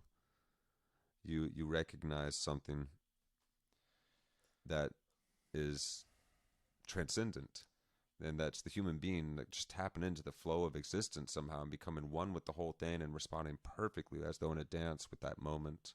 So and we see this in the gymnast, the ballerina, the basketball player, the jazz musician. It's such a beautiful moment, and you experience that if you happen to meet like a Buddha at the gas pump. To call out another cool podcast out there. That's I think we covered that pretty well. Let's take a little bit of a break. I do have to pee. That's a good call. All right, break time, guys. If you got to use the bathroom, grab yourself a drink. Try not to have a smoke. Or if you have a smoke, no guilting you. Yeah, we're not guilting you, but we're just playing off Vervaeke here. If I die from smoking cigarettes, I'll never using guilt the youth potent examples that are all too easy to relate to. Yeah, well, yeah, hit you in the feels, you know. Yeah, yeah. It's Grab yourself a effective. snack, do whatever you got to do. We'll be back in 5-ish. All right. We're back. Hey. You said there's one thing you wanted to mention Yeah, before we got so back into a it. good way to break down this hyperbolic loss of salience that we do to keep, from going crazy. You could imagine it like this. Okay, you can see this. This is one percentage. This is a percentage of one thing happening. Okay, it's one finger. It ain't, whatever. Another thing that could happen. Another thing that could happen, and they're just fingers. And then another thing. Well, the that one could thing happen. is super salient to us. Well, hold on. And then there's the other oh, thing. no, you're right. Yeah, no. The first is just a thing, smoking a cigarette, eating the chocolate cake. Even beyond that, it doesn't matter what any of those are. It could be, dying in whatever place of whatever Anything. condition. And if you hyper-focus on it, you're screwed. So you're not hyper-focusing on any of your fingers, but you're focusing on the hand. The hand, and in this The case abstract, is yeah. the dying from smoking or the whatever. So it's Mhm. like one data point or one potentiality, another potentiality, another potentiality. Those really don't have salience, but what should have salience is the whole hand of potentialities. Yeah. So to think of it as your hand, there's future things that can happen, but then they all tie back Mhm. into that center. Yes. The Yes. hand is the abstract. So you utilizing methods that allow us to become increasingly aware of the way our mind ticks, Yeah. the things that become salient to us. That's a metaphor, the hand of potentials. Mm-hmm. And we There you use go. that, well, this could happen, this could happen, this could happen, this could Yeah, happen, that's right. this could happen. But along this line, that happens. That's it. So Yeah. So that capacity to abstract that we Yeah. have the capacity to cultivate ever increasing levels of aptitude for. And in that way, we become more at ease in life because we're Well, more watchful hopefully. of things. Yeah. If we don't Yeah. become nihilistic and jaded. Well, that's- yeah. Well, that's the trick. And I'm sure there's The going to be... trick is to face it as a lion. Yeah. Well, I mentioned... With our lionheartedness, with Well- that honor and bravery that we have, that Yeah. heartfulness. Or we will be judged as the cowardly lion that's a meek creature just walking away. Yeah. Yeah. Hopefully. All right, so we're going to continue on with that. I just had to get that out of my head because using the hand metaphor, That's a good metaphor. for what he's talking about is, you may not pay attention to each tip of the finger, but it's the hand. It's the hand that Yeah. grips. Mm-hmm. Yeah, so And that's what we should be allowing ourselves to be super salient of. let's use some metaphors. Let's use some, some Vervaekeisms. psychotechnologies to, Yeah. really make this last. So, yeah, so that's that. All right. So back into it with John Vervaeke. Behavior is the machinery that makes you prey to self-deceptive, self-destructive behavior. Just pulling us back there. Part of what guys. meaning and wisdom have to do is they have to wrestle with that unavoidable reality. The unavoidable reality is you can't throw this away. You can't throw away this machinery, because if you throw this adaptive machinery away, you're doomed. You can't get out of bed because you're overwhelmed by crippling anxiety. You can't throw it away, but you can't just let it run untutored, because then you smoke the cigarette, you eat the cake, you go to the party, and you harm yourself in a self-deceptive, self-destructive fashion. So what do you need to do? Here's the monster. What you need, and what we developed, is we developed an ability, especially here, frontal lobe area, to form abstract thought, to abstract what is in common in the distant future and symbolically represent it to ourselves. That's what the man does. The man can grasp the abstract thought of avoiding the premature death. But you say, but the man is so weak. The man's weak because you don't want him to be able to shut this off. You want him to be able to override it, but in a very minimal sense, because that's so adaptive. See, so Plato is deeply right. So, in fact, I think Plato is so deeply right, that's why we keep discovering this division. Freud divides the psyche into these three things: the superego, the ego, the id. You know, there was a movement in the 90s in neuroscience to talk about, the reptilian brain, the mammal brain, and the neocortex. We keep rediscovering this Platonic division. But Plato had an interesting idea.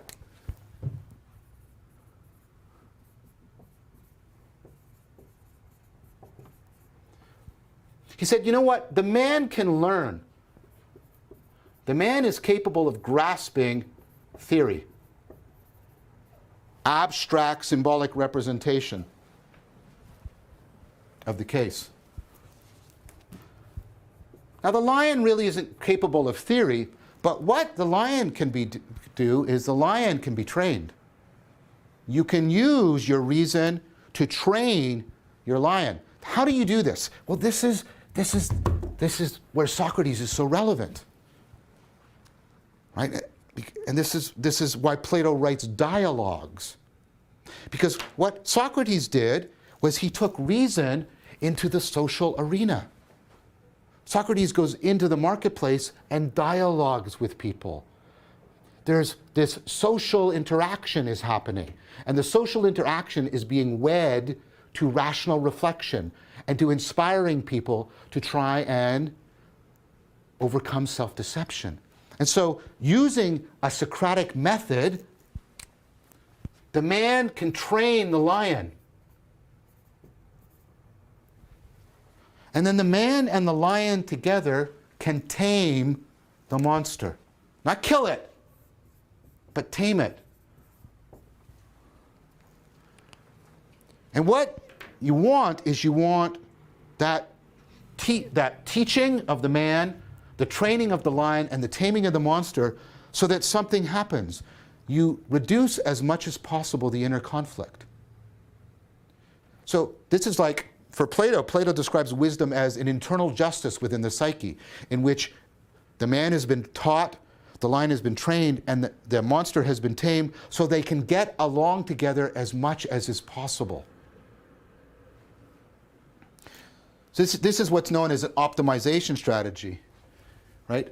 If I let the monster rule, everything else shrinks to a minimum.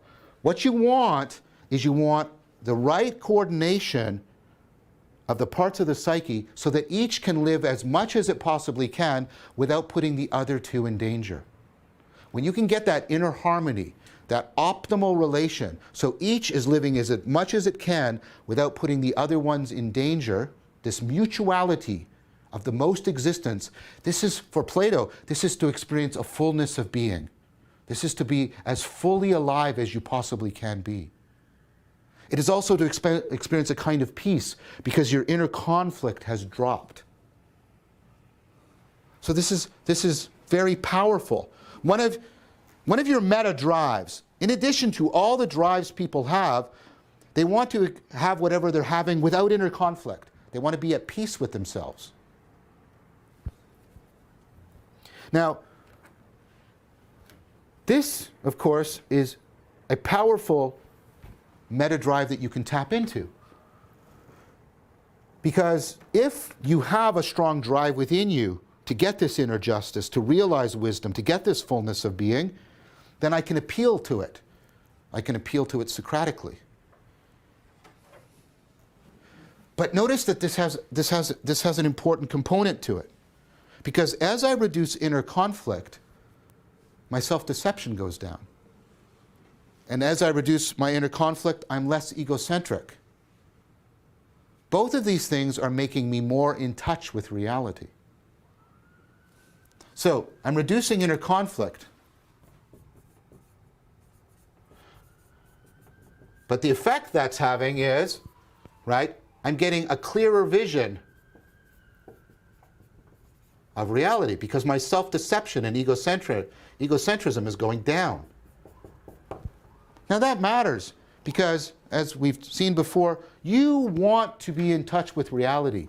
You have a meta drive. Philosophers have various thought experiments for talking about this. One I'll sometimes do with students is I'll say, imagine the following, right? You go home one day and your parents say, well, come here, I want to show you something. And you say, what? And they take you to this hallway that you've walked down 1,000 times before. And they press on a part on the wall that for you has never meant anything. And when they press, a door opens and there's a room in there and there's TV screens and there's videotape and there's pictures of you at all stages of your life. And then they say the following to you. Just before you were born, 9 months before you were born, we were hired by the government to have you. This is part of an experiment. The government gave us scripts to memorize. And we did this as a part of a government experiment. We don't actually love you or care about you at all. We've just been following the script, doing what we've been doing because the government has hired us to do this. But we're obligated now that you've turned 21 or whatever to tell you the truth. We don't care about you. Now, we still have to keep doing this. When we'll leave the room, you can forget all about this if you want. Right? And we'll just say that what we've always said. We'll tell you how much we love you. We'll make sure that your needs are met. Just know right now that none of that is how we truly feel. Okay? Now ask people, how would you feel? And they'd go, well, I'd be devastated. But I say, but nothing's changed. They're going to still say all the same words to you. They're still going to treat you exactly the same way. And what people say is, well, it's no longer real. Here's another thing I'll do with people. I'll say, how many of you are in satisfying personal relationships? Quite a few people put up their hands. And then I'll say, how many of you would want to know that your partner was cheating on you, even if that meant the destruction of your relationship? Almost everybody puts their hand up. They're willing to destroy this relationship that's giving them so much happiness because they don't want it to be fake. They want it to be real. And we'll talk later about why this need to be real is so important.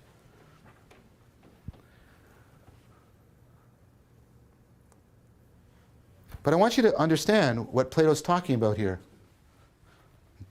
Notice that two of your most important meta drives are being met in the Platonic model. You're reducing inner conflict, and you're becoming more in touch with reality. Now that feeds on itself in an important way. I get better on picking up on real patterns in the world. My skill at picking up on real patterns is improved because I get a clearer vision, I get better at tracking real patterns, right? But what does that mean? Well, as I start to get more inner peace, I start to be able to pick up on real patterns. I get the skill, the vision ability. But of course, what I can do is I can apply that to myself. Socratic self-knowledge. As I get better at picking up on real patterns, I can apply that to myself. I can get better knowledge of myself. As I get better knowledge of myself, I can better teach the man. To be a good teacher, you have to know your student better. As I get better knowledge of myself, I can teach the man. I can better train the lion. I can better tame the monster. So notice what's happening here. I improve a little bit my skill at picking up on real patterns. I use that skill on myself to increase my self-knowledge and get better patterns, which means I reduce my inner conflict. As my inner conflict goes down, I get a clearer vision of reality. As I get a clearer vision of reality, I get better at picking up on real patterns, which means I improve my self-knowledge, which means I reduce my inner conflict. And you see what happens? This starts to spin like this. These two sides feed into each other and reinforce each other and improve each other. And this is wonderful for you because you're becoming less inner conflicted and you're coming more in contact with reality. Now, Plato has a famous story, a parable. Probably a good time to pause there. Oof. Wow. Yeah. Okay. So each time I've seen this, the more it's sinking in. I'm realizing that last part there just really hit. The fact that we have. Yeah. Thank you. The fact that we're able to basically take control of these drives. We better teach the man to be able to better train the lion, not be the lion, but better train the lion to be able to tame the monster. And then you get all of them working together in a chord. Like you said while we were watching, 3 notes equal a chord. Yeah, 3 notes make the chord. the one, the third, and the fifth in the most basic form. You don't have a chord until you have the third. So, in doing that, you gain increased capacity for pattern recognition, which you can utilize for the outside environment, but you can also turn it within, and you get increased self-knowledge. And with increased self-knowledge, you gain the capacity to better teach the man and better train the lion. So it feeds in on itself. Sure. And wow, I'd venture to say he really sold it to me that time, because it's hard to hear this episode. He gets into things that, for me, personally, I'm still smoking cigarettes. I picked it back up, and I know what I'm doing to myself, you know? And so this episode has been one where I always notice my mind tries to turn itself off a little bit. It's glazing over. It's taking the general idea, but boy, did Vervaeke go deep in this episode.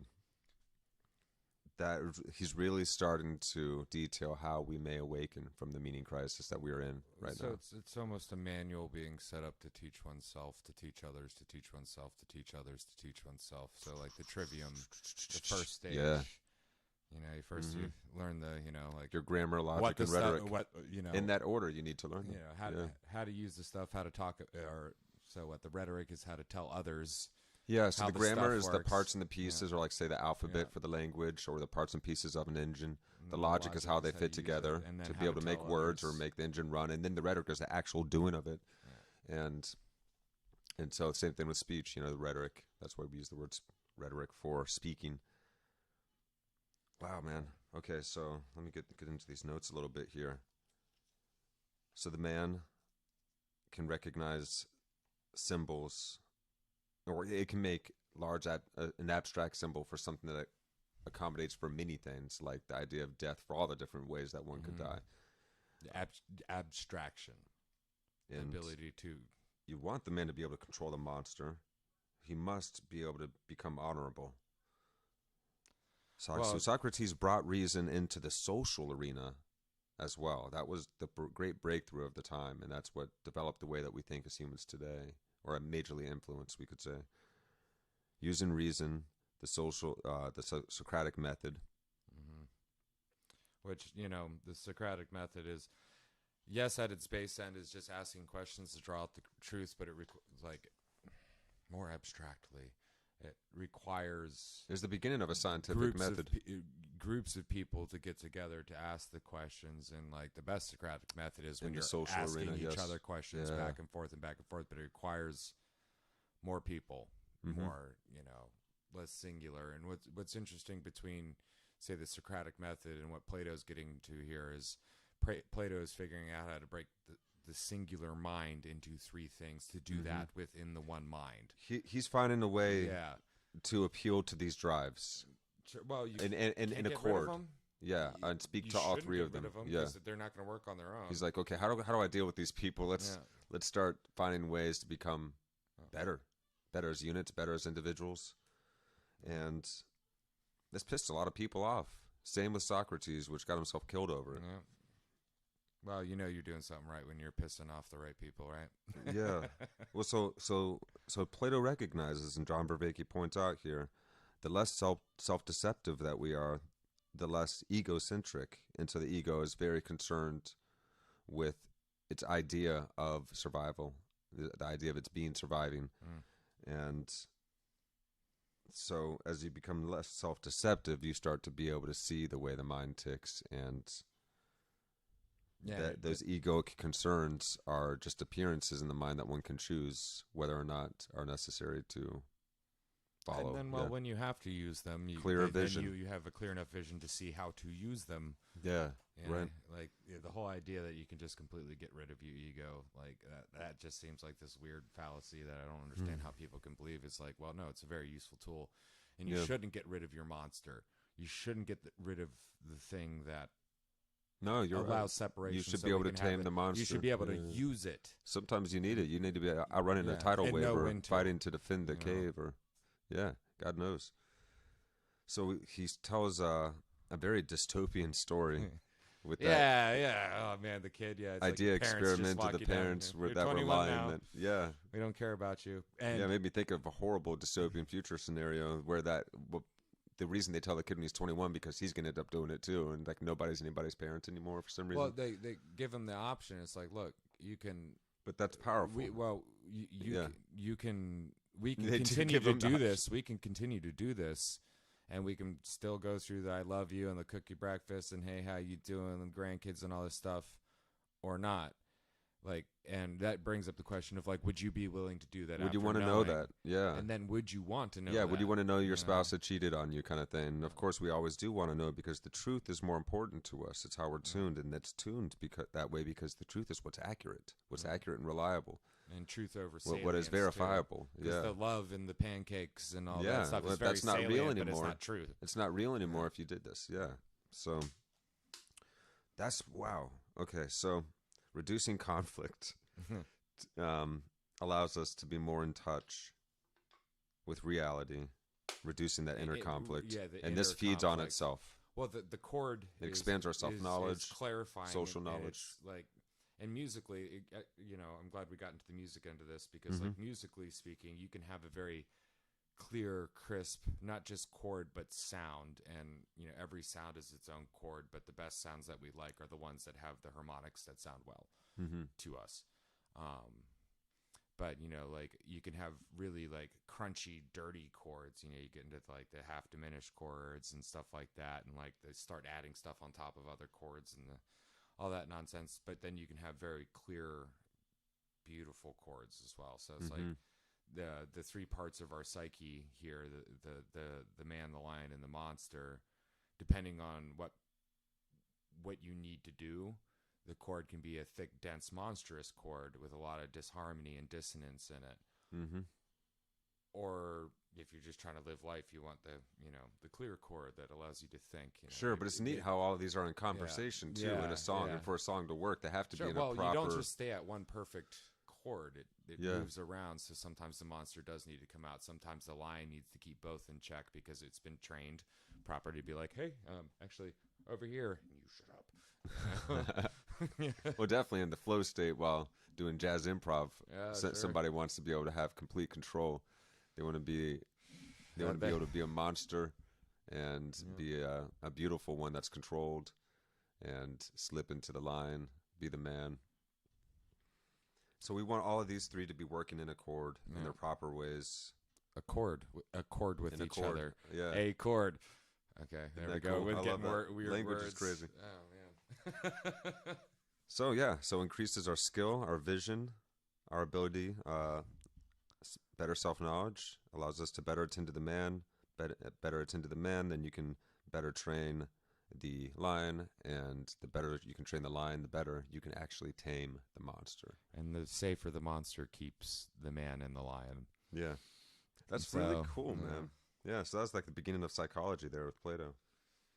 Yeah, and it's a scientific approach to the nature of reality opposed to what he mentioned with the Hebrew approach, which was more of a historical approach. You're moving through time to something else, where this is, instead of the component of time, is what is it?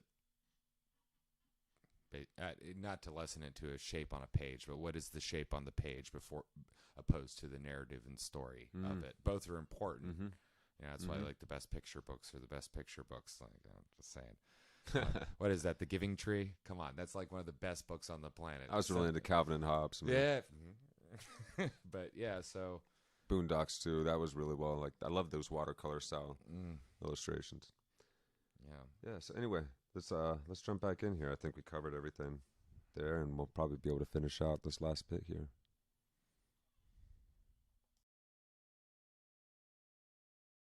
A myth in the sense that I'm talking about in this series.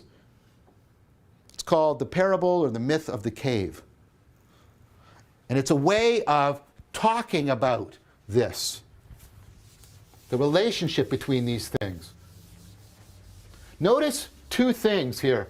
You need to remember this. Notice how much self-transformation and getting more in contact with the world are interconnected. This is participatory knowing. I'm not over here as an impartial passive observer, just forming true beliefs about this. I have to change myself in order to see the world. And then the world changes, and then that puts a demand on me to change myself. And as I change myself, the world discloses itself in a new way, and so on and so forth. This is participatory knowing. I'm not just changing my mind. This is not just knowing with my mind. This is knowing with the very machinery of myself. Now, what's Plato's myth? So here's the surface, right? There's a pathway going down, right? That leads into this inner cavern, right? There's a fire here, right? There's people chained into chairs, so all they can do is look at the back of the cave.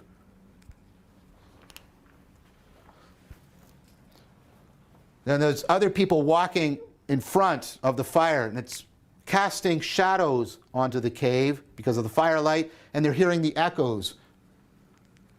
And what Plato says is, people take the shadows and the echoes to be the real things because they're chained, they're caught up. But what happens is an individual gets free. And what does that individual do? That individual turns and sees the fire. And that allows them to realize that the shadows and the echoes aren't the real things. They're shadows and echoes. And what happens is the person's ability to notice the real patterns as opposed to the merely correlational patterns is changed.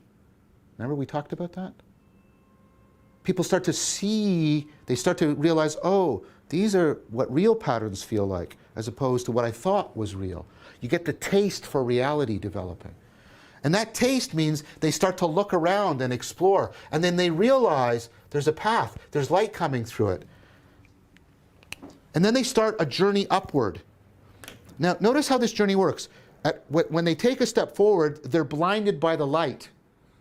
And they have to wait. They have to wait for their eyes to adjust. The self has to be transformed. And then once the eyes have adjusted, they can see how to go. And then they take another step. And then they're blinded again. And there's this slow process. And Plato keeps talking about at various stages they have to stop because they're blinded. And then they adjust. And then they gain the ability to see where they couldn't see before. It's this participatory transformation I talked about. And eventually they come up here. And they look around. Right?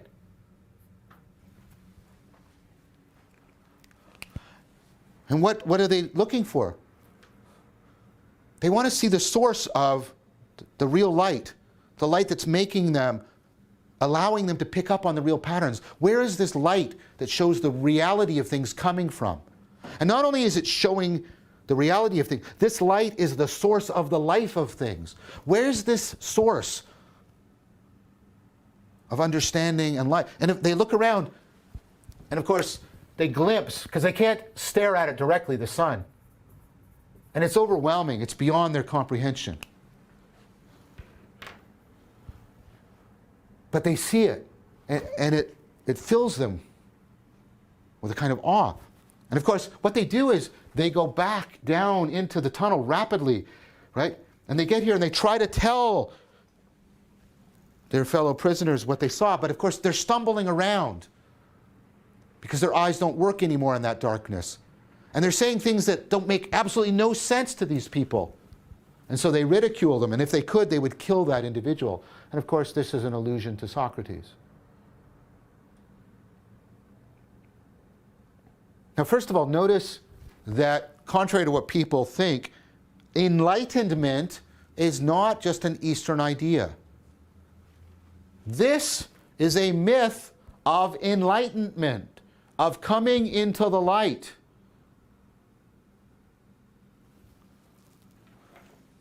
It's a myth of self-transcendence and self-transformation. It's a myth of coming, and I mean myth in the sense that we've been talking about. It's a parable of coming into greater and greater contact with reality. You see, notice the story is, right, you pick up on real patterns, that challenges you, it sort of blinds you, and then you transform to pick them up, and then you're enabled to move forward, then you confront those real patterns again, and you're doing that cycle that I talked about. There's a Greek word for this, ascent. called anagoge. Anagogy. This is the anagogic or the anagogical aspect of Plato's idea. Notice what he's doing. He's taking the movement between the illusory world and the real world, and he's turning it into this account of how you can make your lives rationally more meaningful. You can become more fully alive and more at peace in conjunction, in concert with you coming more and more in contact with the real patterns that make sense of reality. You can satisfy in a mutually supporting fashion your desire, your meta drive for inner peace, and your meta drive to be in contact with reality. This is what Plato calls wisdom, a fullness of being. We become more and more real ourselves as we become more and more at peace so that we can more and more realize the real patterns. We conform ourselves more and more to reality. And you may say, this is kind of a crazy story. Is it? Is it? Because here's a story from 1999. There's all these people, and they're trapped in a world of shadows and unreality. It's called the Matrix. And they need to wake up and be welcomed to the real world. And the character that's in there is Neo, from Neoplatonism, the new man.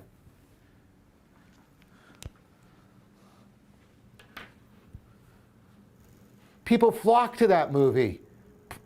And all it is this, with some great martial arts and some interesting science fiction special effects. This parable, this is what I mean about a myth. This isn't a story from the past, right? The reason why you go to the Matrix and people still watch it and talk about it is because it's a myth. It sings to you, it speaks to you now, because it talks about perennial problems that you face, problems of the psyche being in conflict with each other, the problem of being caught up in illusion, out of touch with reality, and it presents the possibility of liberation and self-transcendence and a fullness, an enhanced meaning in life. It's a myth of wisdom that is perennially relevant, because it's not about the past, it's about what's happening in you right here, right now.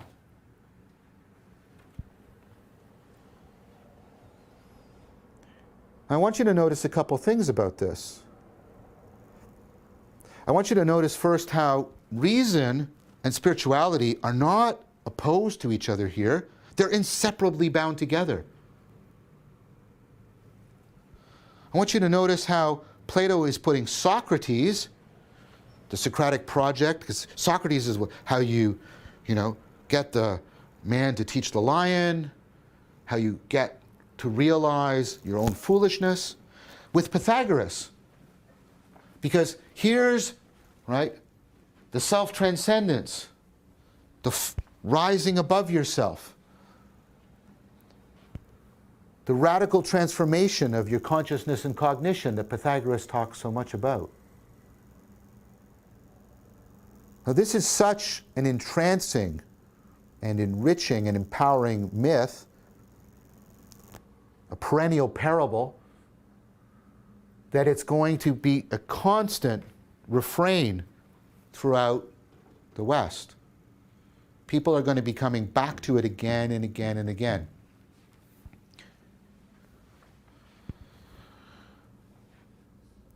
And I want to talk now more about the Pythagorean side of Plato, just to bring out a few things. Right. So, Plato talks about, he uses a term, eidos, and that gets translated into the word form. And when people hear the word form, they hear shape. It also gets translated into the word idea. When they hear idea, they think of concept or an idea in your head. That's not what Plato means. when he's using that word, it's much closer to our word like a paradigm. He's using a word to talk about the real patterns that we're discovering in reality. Now, there's an interesting thing about these real patterns.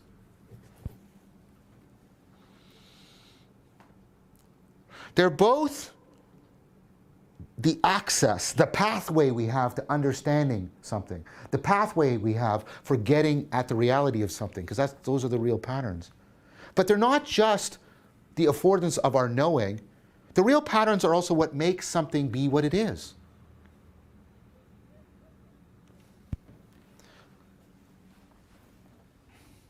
So,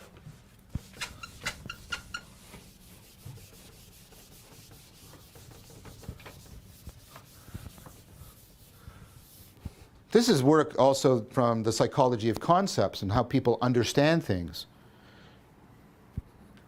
When you ask people what a bird is, they'll say the following. Oh yeah, well, I know what a bird is, right? It has wings, feathers, a beak, and it flies. There you go, that's a bird. They give you what's called a feature list. And then you think that, and then you can get involved in a very long process, which I think has largely been something of a mistake. We'll come back to this. No, not totally, because it's important in science, but of thinking that the way I understand something is by having a definition of it in terms of the correct features. Now, there's a problem with this. Although people believe that this is how they know what a bird is, they're mistaken in an important sense, because I could satisfy this definition in the following way. I could put a couple wings on this table, a bunch of feathers, a beak, and then throw it all up in the air. I have wings, beak, feathers, and flight. Do I have a bird? No, I don't. I have a bloody mess. Because what's missing is something more important. What's missing is the structural, functional organization, the way all those things hang together, the way they're structured together so that the bird functions as a whole. What's missing from this is the structural, functional organization that makes the whole greater than the sum of its parts.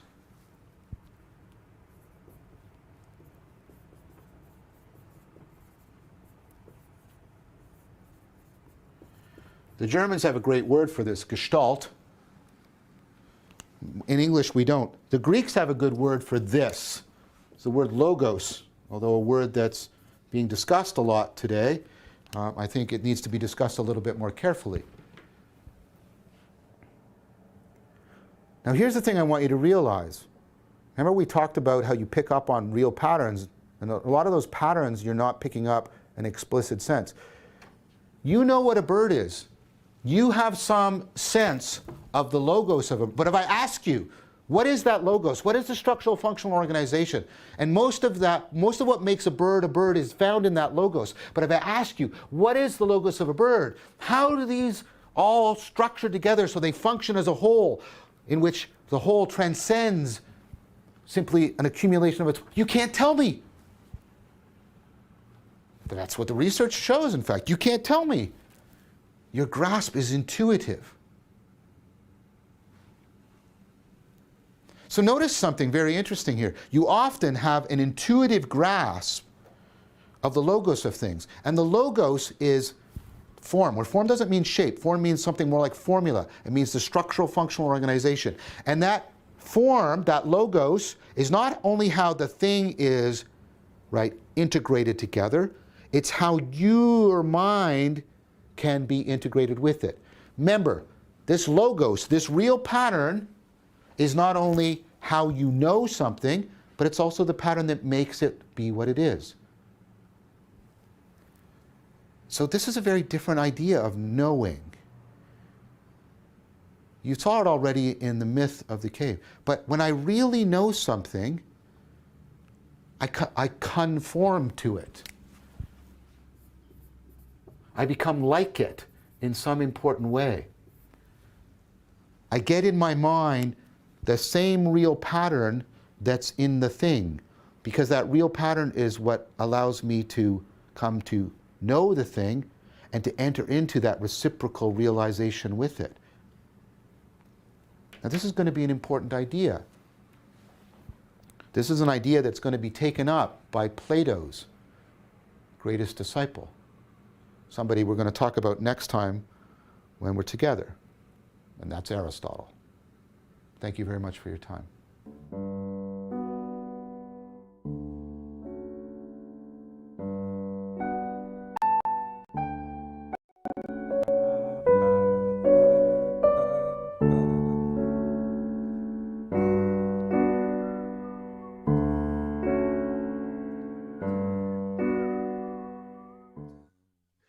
Thank you, John Vervaeke. Don't play. Don't play the next one. The next one. How do we turn off the autoplay? Hey, if you know, leave it in the comments. God, that part where he's That had me He almost really- crying there towards the end, though, man. Phew. It's like very, like, you know, it's not necessarily the sincerity of how he's putting it out, but That's the part of it. sincerity of mankind and what we were going It's through. what made me You know, think it's of is like this man, is a human talking about this right now, trying to figure out how do we survive this stage Yeah. of our species growth. You know, we are really very much in this thing that you can call a phase shift. That moment Well, we're stumbling out of the cave collectively, we are, yeah. and there's some of us that are still behind, and like, there's a communication breakdown Because they're because chained it's- up. Yeah. well- It's essentially our minds become so distracted. We're so overwhelmed with everything that we got to do in life. Well, here's the thing. How do you even keep track of everything that's going on right now? We have to figure this out together. How does humanity go forth? How do we heal the divisions in our culture? How do we create a better world Yeah. and be the stewards that our grandchildren and our ancestors need us, future forebears need us to be? So I want to bring it. Probably won't get the image up there, but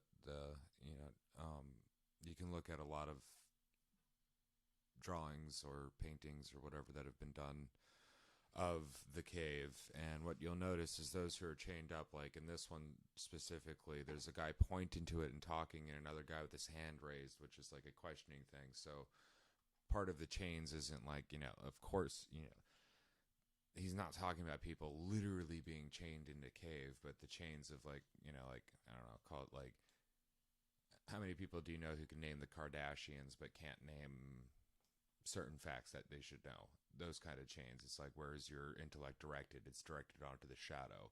To break your chains, you turn around and you get blinded by the fire for the first time and have to move past that fire. Blinded by the light. And then finally, after stumbling around for a bit, being terribly confused, you see a tiny little passageway, which kind of gives me the claustrophobic feeling that you got to squeeze yourself through, but then the light gets more intense, so now you're Climb blind up this and difficult claustrophobic, pathway. and then blind, and then claustrophobic again, and just... Overwhelmed, yeah. And Your then- eyes have to adjust to the light. There's so much new information now and so Yeah. much increased awareness and vision. Your vision is much brighter even than when it was when it turned around and saw the fire. Yep. And so, because when the guy looks up in the story, the sun blinds him, and you really can only glimpse at the sun. It's overwhelming to look at. Well, so before he And gets this on, so I want to bring up the thing. He's that- just awed, and now he runs down there excited, trying to tell them, Yeah. the Well, people that are out there. But before he was try and tell- even able to glimpse the sun, I think Yeah, there because was... he gets some people to come out with him. Well, there's the idea of, okay, now I've seen the fire that creates these shadows that the stories are being told on. Now I see another light. What's behind that light? And then eventually you get out into it, and it's not a factor of what's behind it, but now you're completely immersed in it. Yeah. And then you look up at the sun, you can't even look at it. So, like, and that to me is like the ultimate aspiration of where we're going, something that we can't even look at. It's so bright, but Yeah. you can work yourself and, Yeah, try- he's describing the continual process of enlightenment that we're going through trying as we to crawl find out of the what's cave, and then behind the he what's walks forward, and then his eyes have to adjust, and then he can see more. He's more aware. He has wider vision, and he gets a little further. So they explore. They come back. They tell the people about it, and then of course, Well, what happens? What it's the quest to find what casts the shadow, or not what casts the shadow, but what throws the light against whatever casts the shadow. Sure. And then when you come back down from seeing something, The thing that casts all shadows. you can't get behind, Yeah. you can't You can't- go further than yeah. that, and you come back down. Now you're blinded because, like, how do you communicate? Oh, in such a Well, great first off, state how of do you find awe yourself is the back way. down Yeah. there, and then how do you communicate what that is? You have no reference for that. Yeah, because this guy's in such a state of awe. Yeah. So he comes back and he can barely even see when he comes back Yeah. into the cave. His eyes aren't adjusting to the level that the people are, of course, that Yeah. are sitting in there watching the shadows. Well, and they think he's crazy. And because also he's stumbling talking about around. all the stuff they've Yeah. never heard about. So yeah, they it's think like, he's dude, nuts, he's stumbling, he's This is reality. This is life. Look raving here. madly about this thing that just blew him away more than anything he'd ever seen. That Yeah. kind of blows my mind. Trying to like, if all you know in the universe, like in your universe in your head, is shadow, when you go out into the light, how do you describe reflected light coming up off of something? Because all you know is the light that's reflected off of something and the shadow of something being in the way of that light. Whereas if you look at a plant, you're seeing the light reflecting off of the plant back into your eye. Yeah. And then you have reflective surfaces and other stuff like that. So, like, how do you explain that concept to people? You're right. Yeah. So Well, Flat World talked about this, like, the one piece rising above everything else coming back down, and then they ridicule them and like, oh, well, Yeah. you're crazy. What are these crazy nonsense things you're at? And then the smart ones realize, like, the ones holding, in the case of this last picture, I think it was like a horse and some guy running or something yeah, I like couldn't that. find. Do you remember what part of the video it was where he shows I'm not entirely cave? certain. Because I have no idea, and it's not popping up the little window. It's fine. Hey, look it up. Yeah, I'm gonna look it up, guys. Yeah. So, and so there are like, to go back to this, once he finds it. I'm just gonna keep talking about it until then.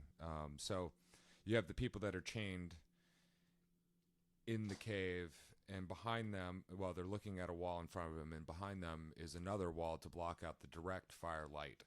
And then you have people, dressed in armor, holding, like a cutout for a horse and a cutout for a soldier, and they're telling the story. So I would see those are the sophists, those that are using intellect to lie, or using logic to lie. So, like, this story is the story that, I guess Plato was writing for Socrates as an appreciation, because Socrates was the man that left.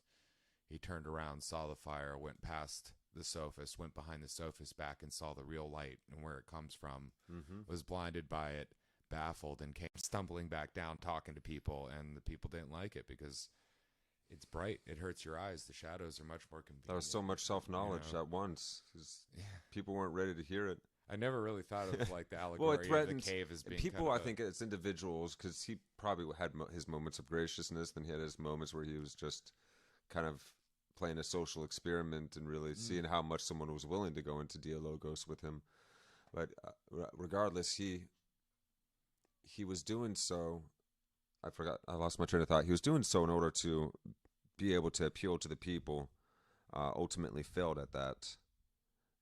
Oh, well. Help me get back to where I was going. Well, I think he definitely appealed So here it to is. a lot of people, but maybe not necessarily. So this image here, like, those are. He did appeal to people, but he threatened the power structures. That's what I was getting at. He threatened the Yeah. power structures. And, well, look, the power structures are behind the wall. You never see the power structures. So those, I guess, The those Wizard are, of Oz. Yeah.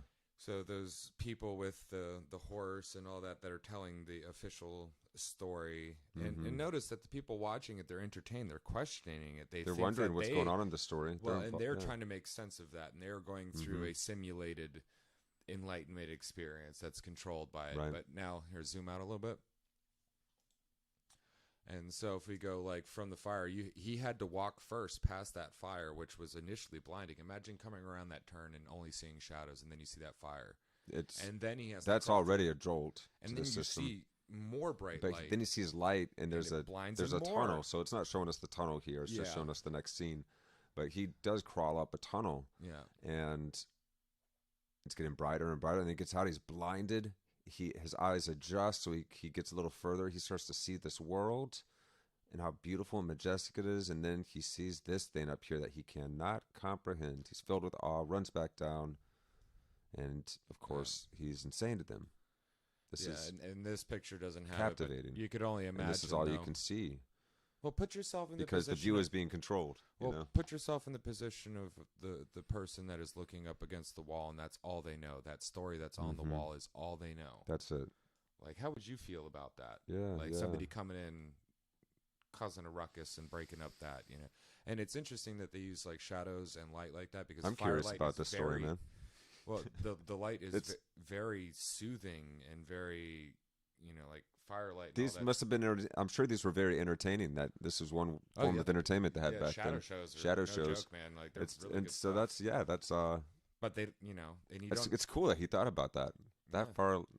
That Well, this was media. long ago. This was media back in his age. This Right. is you didn't. this have is the most you didn't have advanced media that television, they you had, people but with a this fire is in a the most wall. captivating kind of interactive story Yeah. making that they were doing at the time. If you want to make it equatable today, yes. Yeah. We're all paying attention more to what's on the wall than what's actually casting the light. Mm-hmm.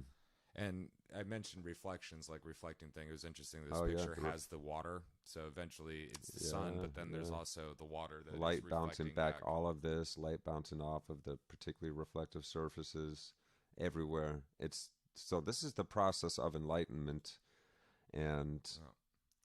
that Socrates was trying to invite the people into, because he's like, we need to be able to manage the monsters in us. They're getting really powerful. As we gain more and more powerful, we're more and more detrimental to what good we have been able to bring together. They had a decent life in ancient Greece. They did a really good job of managing that social system and finding a way for humans to live in accord.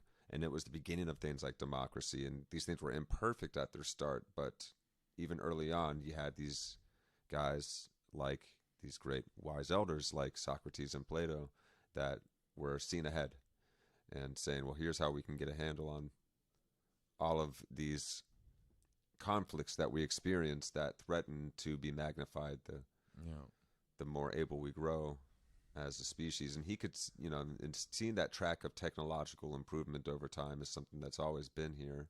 It's just really rapidly intensified as of late. So we can barely even keep track, because how can you see what's coming at this point?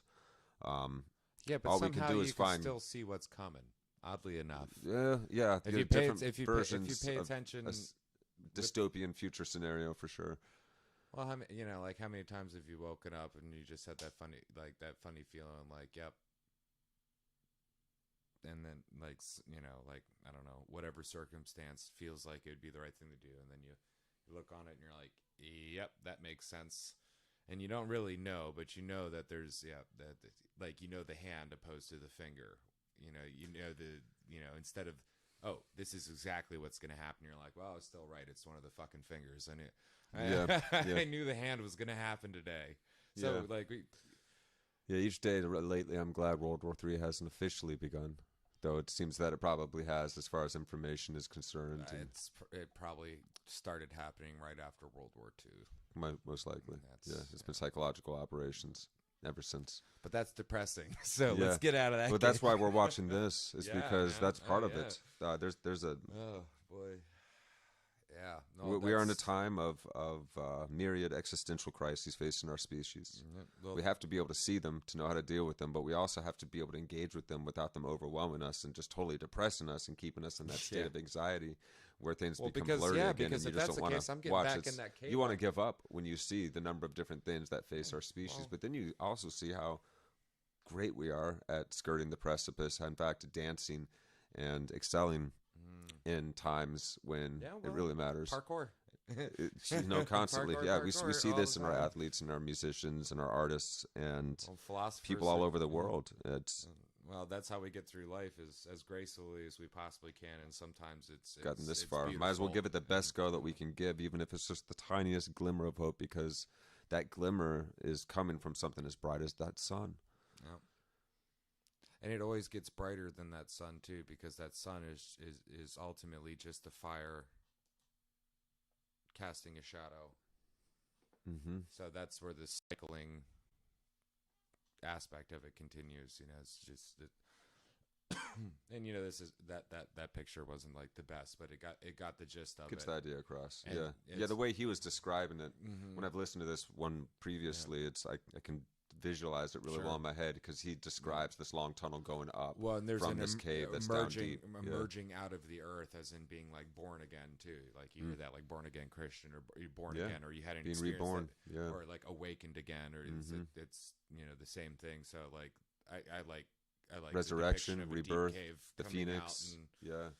um, Phoenix comes out of the fire too. but that's kind of where we're at right now. Is we're more than us than what you'd think are stumbling our way out of the cave, or stumbling our way back Oh into gosh, the yeah. cave Oh, I think to get others back out Yeah, of the cave, yeah, or yeah, somewhere yeah. in between. by Like, the millions, easily, you know. easily. Yeah. well, we shouldn't lose hope. I think there's a lot more. There's a lot more people. No. Congrats to Then Russell we- Brand reaching 6 million Oh, subscribers yeah, hey, buddy. today. Yeah, That guy's Came out of awesome. nowhere. Man. He does such a good job. and I got to be honest, I wasn't a fan of Russell Brand when he was drug addict, spoiled, whatever kid running around doing dumb stuff. That was whatever was put out there in the media, but. See him on the news a few times, and you're like, wait a minute, this guy knows his stuff. He And had then you see the work he's doing now. He had Yeah, a his shift in political his life, coverage man. Like, is awesome. Yeah. he took his potential and was like, well, this is where I'm going to go with He it. cleaned up. He teaches Yeah, about that man, as well. He it's writes great. on He it. went Yeah. from somebody I didn't care for to somebody that I'm like, actually, Russell, you're still a weirdo, and I like Well, it. and but his yeah, news commentary appeals to the it's- left and the right. He's got a really good take on things, and he Well, sees his this as all his as awakening attitude together. as So well. I love his approach. Yeah. I love his attitude. I think he's doing the good work. He's the guy that covers all the bases for me because I watch other shows and I'm like, okay, you guys need to tap into our wisdom component here that I see Vervaeke tapping into as well. Well, So I'm really excited. Vervaeke was just on Lex Friedman. He was on Aubrey Marcus' podcast. So he's starting to Well, Russell Brand is steep one of into the mainstream. jesters. We may need a few more jesters getting on board with. Sure, we got lots of great gestures out there too. Yeah. Yeah, keep them coming, man. Yeah. It's Dave, necessary. We need it. We love it, And Dave Chappelle is like the perfect example of that. Sure. Well, and the jester, the fool, is the one who can speak the greatest truth in A wise front of fool in that case, man. in front Yeah. of the most powerful person and still keep their head. Right? That's why he's wise. Yeah, he's skilled. Yeah. It's so healthy for us too to be able to find that something that shocks us because it's true, but it's presented in a funny and an endearing way. Like I live with you and I want to make our lives Yeah, better yeah. together kind of approach. Like you really feel that in comedy, that we're making fun of the things that are difficult to talk about any other way, and we're finding a way to be able to feel joy together, in the comprehension of that shared understanding, that shared reality. So the comedians are playing on the edge a lot right now and making a point to try and offend people because we're all finding ourselves being so easily offended. Well, And how do you certainly get there's somebody reason to be appalled by some of the things happening in our world. Well, how do you get somebody to turn around to look and see there's a fire? You say something that pisses them off, and they're like, "What? That's one way Oh, of doing crap, it, what right? the hell is that?" That's one way of doing it. Yeah. Yeah. But, I think that Martin Luther King approach is the way. One of the ways, definitely definitely on the way. Yeah. I think Gandhi had it, I think Well, Christ had it, but all these guys, they get themselves killed or attacked at some point. And so being able to popularize these things very fast, that everybody's involved in it, is like the safest way for us all to do the thing. well, sure. It's just to get out Yeah. there and like love one another truly and be open to each other's ideas and opinions, and take the orientation of let's figure this shit out together instead of just debating in this opposing kind of orientation we always do it take. in a Like, way let's get that's that side by side. fun and enjoyable and appreciative too, because like there's These are big problems that Right there's now we truth on both sides sometimes that you've got to figure out. And right now we have a very adversarial, not to use the terms Yeah, you're politically right. left Yeah. and right, but the left side and the right side Yeah. button heads. Whereas it, like And people are I think it should increasingly be more like entrenched. holding hands and giggling through the flowers. And when your buddy like trips and falls in a hole and disappears, Well, we in can the play through sunflowers, this. You No, laugh and that's- you giggle and you keep Well, going. that- You're like, you're going this way, dummy. Come on now. Instead of But the why of that and the how of that needs to be deeply illustrated. we're clawing, or we're also all because the clawing hippies came out saying that, but it was not sophisticated at the time, but it was right. Well, we're also We clawing. should all love and be unified. We're Sorry, go ahead. We're clawing our way out of the hole. Right.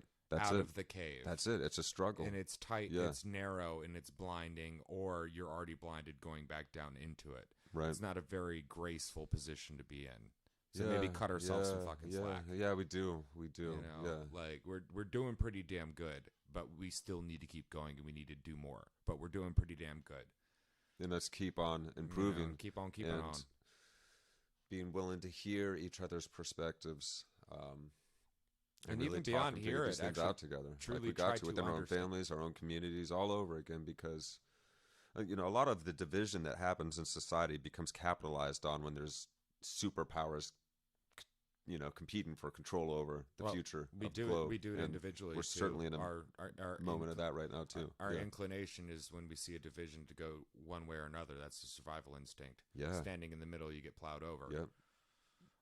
But That's what then, Socrates, Plato, that's what all these guys end up having to do, though, Yeah. because we're progressively enlightening ourselves as to how we can work together in larger and larger groups that are interconnected in so many different cultures clashing and intermingling and coming together in this time is the fruit for all kind of disaster, but also all kind of beautiful creation. So we see the things that are the fruits of interrelating cultures, jazz, soul, rock and roll, comedy, and so forth. And well, no creation ever happened without disaster either. You know, Right, we are comprised of the carbon and the other stuff because something death else, of an old idea, something new else ideas coming exploded, forth. and, So so know, we're in this time. so- New way of being is starting to describe itself to us, and we got to figure out how it fits and orders and organizes itself. And Man, how lucky we are to be alive it's in exciting, these kinds man. of Yeah. times, man. We get to see God and our religions grow with us. Yep. We get to experience communion during the process. We get to experience enlightenment and joy and peace as we gain control over, you know, I don't even know if control is the right word because it's a dance.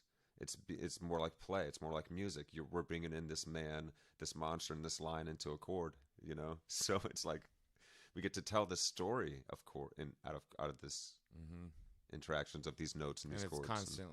constantly shifting of hue and of texture as well between the three. You know, if we're talking about the psyches, you know.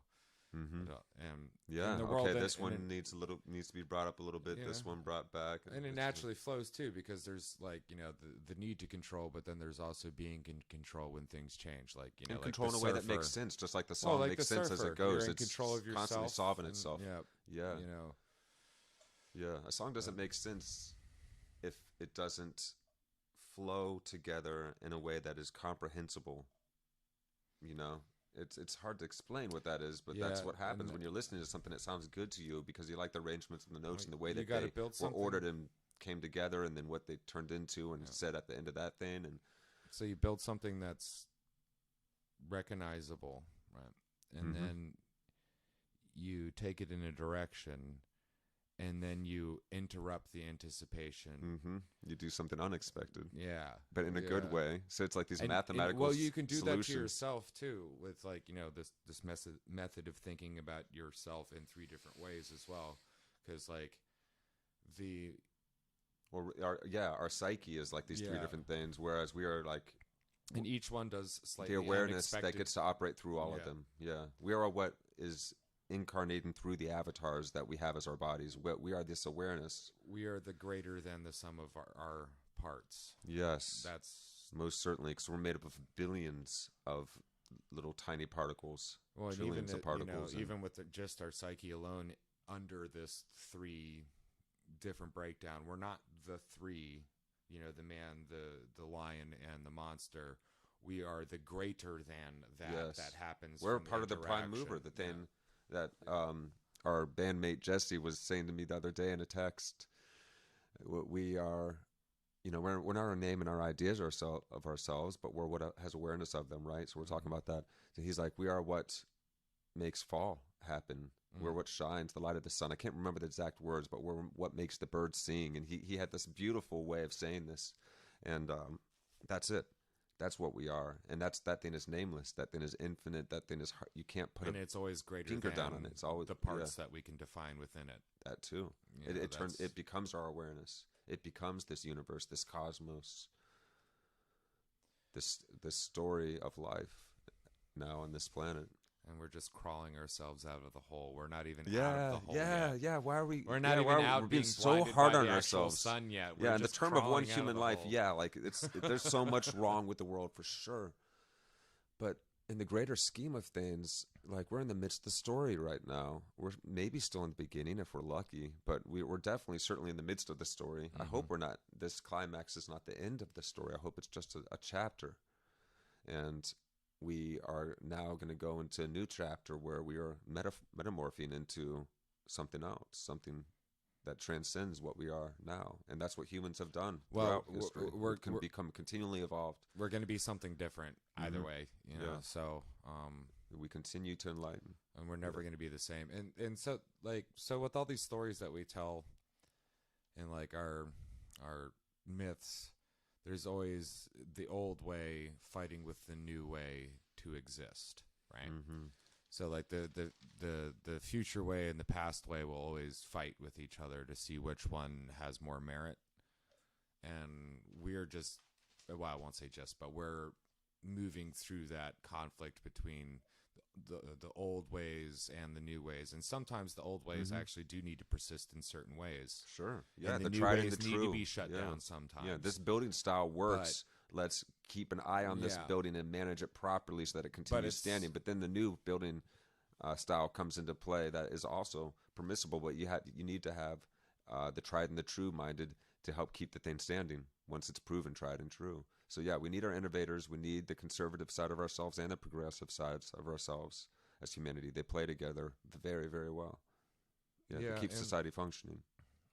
And You need the left and the right. The bird needs both wings to fly. Kind now of a idea, plane right? doesn't need both wings. You can actually do something where one wing falls off, and if you do it just right, you can fly a plane with one wing. But it's temporary. Well, flying is temporary. I don't know anything. But it's that also flies using an forever. engine, and yeah, it's Yeah. In perfect metaphor, but there we go.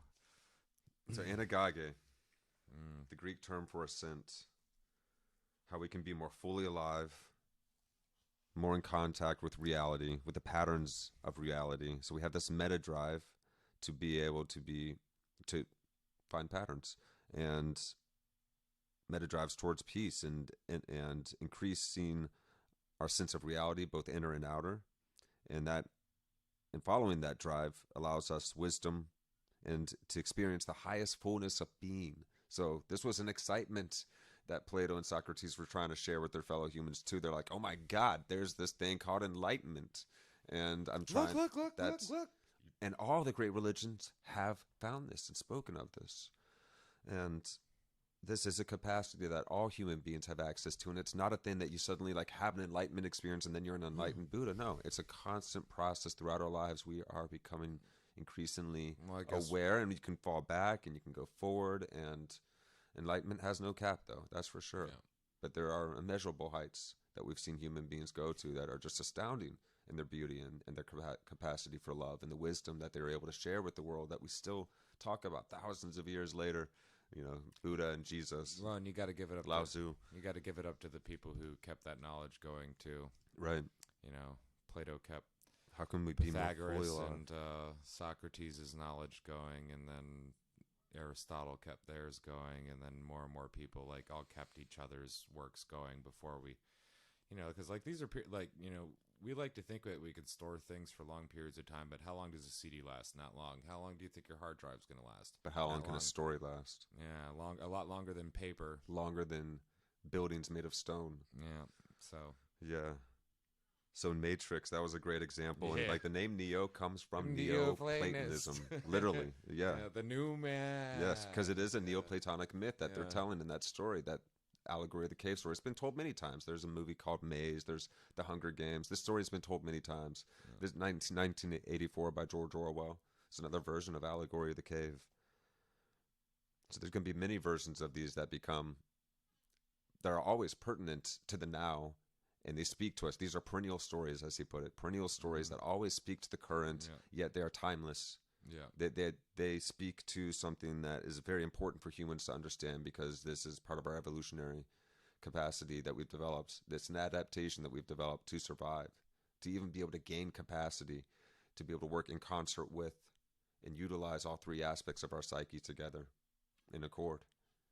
you get into this flow state that every human being has access to. That's wild. That's crazy that we have gone this far in our evolution. Not only are we super social beings, that friggin', like I like to say, we appreciate sunsets, write poetry and music and things like that, but we also are, beyond that, creative. We also are much more expansive, capable of much more than we ever thought. I mean, Bruce Lee, Chuck Norris level Yeah. capacities, Muhammad Ali, Mike Tyson level capacities. So the myth of wisdom is perennially relevant. That's what Vervaeke is telling us here. This is why we don't want to throw the baby out with the bathwater when we start to take apart the religious systems that we came up with. Now that we start to see some of the things that don't line up, like say the talking snake example in the Bible, we're recognizing, okay, there is a parable being told here. These are parables. What were these parables saying? We find that some of these parables are super friggin' deep. Now, sometimes they have cultural baggaging of their time that ladens them down, and it makes it hard for us to be able to appreciate the underlying teaching that's being told, but it's still there. And we have to be able to see past the cultural packaging of these myths into what they're telling us about what it is to be essentially human. Well, and we can be like what the shamans were in the past, where we can put ourselves to a certain extent into the shoes of in the past, and go through and try to. Well, and that's maybe one of the reasons why we really love story and movies and things like that, is because it allows us to directly alter our state of consciousness and put ourselves into the shoes. Like the Beowulf movie that came out.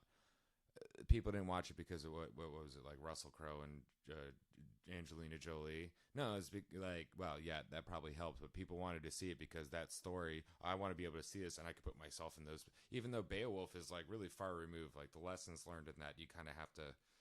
But the fact really that there's a charm to the idea of this ancient myth that feels important for some reason being told again. Yeah. And now, actually, at this point, we can kind of empathize with Grendel, because Grendel was just like, "Shut up! I've been outcast from you guys, and you guys seem to be mocking me with all your happiness, and you won't allow me to have it with the you." Grinch is a great version of that story. Oh, the Grinch is Grendel. Yeah. We even want to see Grinch come around, Yeah, right. Yeah. Oh, what was his name? Dr. Seuss. He was a kind of hermeticist into this. Must have been, man. Oh, yeah. That guy was deep, too. What a trip. He was encoding some deep lessons in his works. One fish, two fish, red fish, blue fish. What does it mean? So Vervaeke said this. So this recognition of myths, the myths of wisdom being perennially relevant, that means relevant over time into the current, and always. And perennial also always coming back. Always coming back. There you go. Yeah. Presents with us now an opportunity to be able to get a hold, get a grasp on reality again together, and surf this tidal wave that we're apparently riding. So reason and spirituality in concert. That this is the only way. You have to have some conception of the self-transcendent and some sense of reverence, some sense of wonder for that capacity for transcendence within the human being. The recognition of our interconnection, what happened to our break oneness. Those two things apart, though? It's like reasoning and spirituality. Like the supersalience of that monster mind is been like captured when, and though, utilized by people in positions of power, but also just like commercials and advertisements and everything else that's trying to bend your will to do something that it's just like when they want you to do. When did that break develop? Like between we found ethical ways and unethical ways of, I guess, what practicing purpose commerce, does haven't we? What purpose does separating the two serve? And I know there's probably a really good purpose to be able to for that, differentiate. It helped us to be able to break things down and understand them so that we could scientifically develop. We had to be able to develop.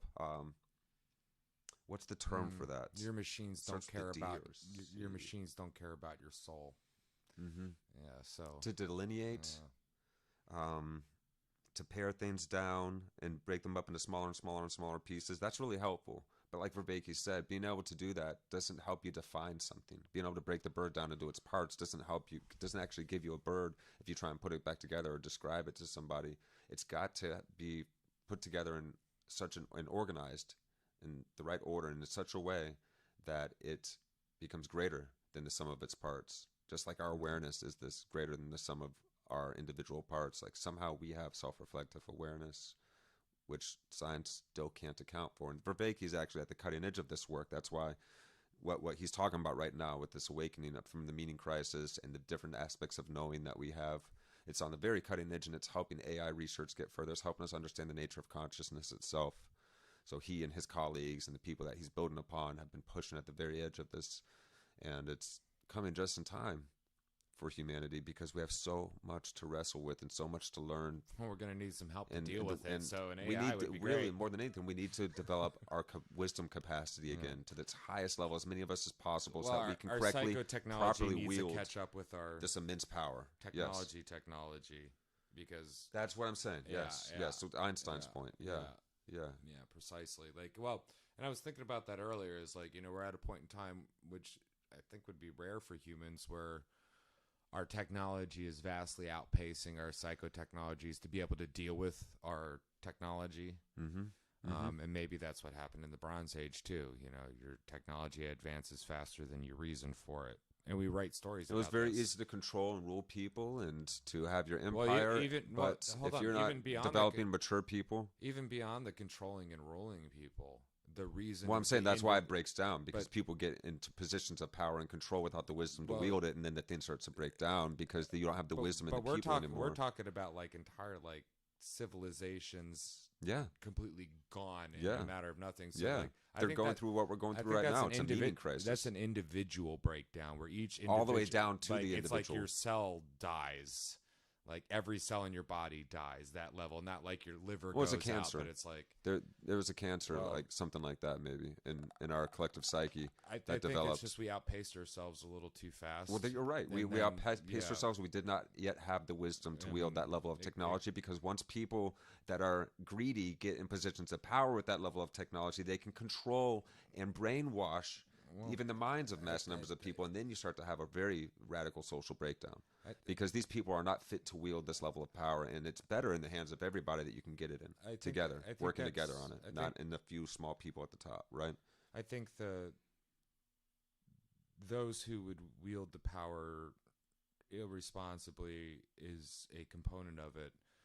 But I feel truly, in this day too, it's the individual not recognizing, even if we didn't have ruling powers to do this, we had not yet developed the wisdom capacity within ourselves as individuals, of course. Right now is the ruling powers as they be are having less and less and less control over us than they've ever had before. We hadn't formalized them. We were developing our senses for intuition and understanding the mood ever since we were around the campfire. We're at the point where an individual themselves can have massive control over all of us. We can all individually have control over the individuals of all of us, if that makes sense. Yeah. With the power of the internet, we really do have because a tyrannical leader is one thing. A good people can rise up and take them out, but what happens when we've become so atomized? Poisonous to ourselves. Yes. I see where you're going. Okay. Well, that's... Because it does, the corrupt leader is just a symptom, right? The corrupt leader is just a symptom of, and a cause. It's reciprocal. Yeah. Not to put too much blame on the individual, but No, it's both though, and that's the point of this podcast too, is to talk about how we must change the world from the inside out. That just trying to affect the outer isn't going to work if we ourselves haven't changed internally, because we won't be able to uphold it. We won't be able to uphold it. We could have a revolution tomorrow, but we yet are not wise enough people to responsibly wield that power. The whole system will become corrupt all over again by tomorrow morning. Whatever we're going to put in its place is not going to be any better. It's likely going to be worse. The power structures that already exist will then adapt to this and become even more pervasive and powerful themselves, as they have been in our world, trying to get after free countries like this country and many others ever since they began to be a thing. I guess what we're doing right here is to throw that trend on its head. Yeah. And instead of it going all the way down to being worse and every system being worse and worse and worse, is figure out how to build new psychotechnologies to deal with where we're at, to make wise collective decisions. Sense-making, collective wisdom-making, yes. Yeah, well, we have the perfect technology for that. We've never had anything better than this. We can radically and rapidly accelerate and it empowers the individual too. It's I'm not condemning, I'm not condemning people or anything. This should be empowering. It's when I say you are responsible for what happens in your life, it's not condemning you, but it's saying no, you have the ability to affect anything in your life. Yes. It's an empowering thing. That, and every single one of us, I believe, is integral to how this whole story plays out as well. Yeah. I absolutely believe that. Every day we're making differences in ways that we are not able to keep track of. But, that smile at the right time changes your day, and then you pass it on genuinely, and it changes somebody else's day. And then that person is actually kind to their son that afternoon that could have been the next, mass shooter the next day because of the depth of his depression. We're constantly rippling out. And so, on that note, guys, may you continue rippling out. I think we covered everything. Yeah, let's look through real fast before we dip out here. Okay, reason, spirituality, and concert. Again, eidos, developing a sense of logos. Let's get to that. The grasp, the intuitive grasp of the patterns, underlying patterns of reality. Well, yeah, not just how we know, but how we can change and how things actually are and make themselves to be what they are. Well, the logos is almost like like the thing that defines something that is indefinable. So you you have to be there, man. Like you could think of the McDonald's M as a logo. So explain the McDonald's logo, if you will. Well, you can tell me, okay, it's an M with the name underneath of it, but what kind of M and what does it look like? Or you could tell me the history of it's an ancient sigil of the death bird, and all that stuff. But it's that logos is the thing that defines itself, that you can't really tell somebody. You can't I can tell you Apple, and you can get an image of Apple in your head, but it's not actually. No, but it's a powerful symbol that somehow accentuates the idea of the thing that it speaks for. And we have a tool. We have metaphor that we can use to describe the indescribable, like the bird. Mm-hmm. It's like, hey, that thing that's not a bat that has feathers? Yeah, that thing. Yeah, that. I think that's a bird. They don't always fly, or explaining a plane to somebody. The structural, functional organization was the term that he had for that. That's what makes the whole greater than the sum of its parts, and that's what the word logos points to. Define an engine by its definition parts. is not understanding. We're starting to get into that. Just being able to have the words out there, or even the definition of a term, does not express how it fits together. It's not the logic and the rhetoric. It's certainly not the logic or the actual involved act of doing the thing. And it's quite literally not the thing. So there's levels of knowing there. There's different levels and ways of knowing, as Vervaeke is speaking to us. And all of this is helping us be able to see around the various problems and conflicts in our world much more clearly, understanding how they occurred, why they occurred, and how we can best compose ourselves to be able to be in relation with this time that humanity is in, and be able to surf the wave gracefully, and like you said, play with it, be able to enjoy this process. Even as it's going to become difficult, we can even see the beauty in the trials that we go through as a species in this time as we grow together. So let's try and do this thing. Let's try and make a better world together. And we got people coming after us. We got a lot of little people running around the world today, and a lot of yous and eyes out there that deserve to be treated better. And why not do it? Yeah, there's so much. Everyone's just adding shit to the shit pile, and we can freaking bring in some bulldozers of light. I don't mind being a dung beetle.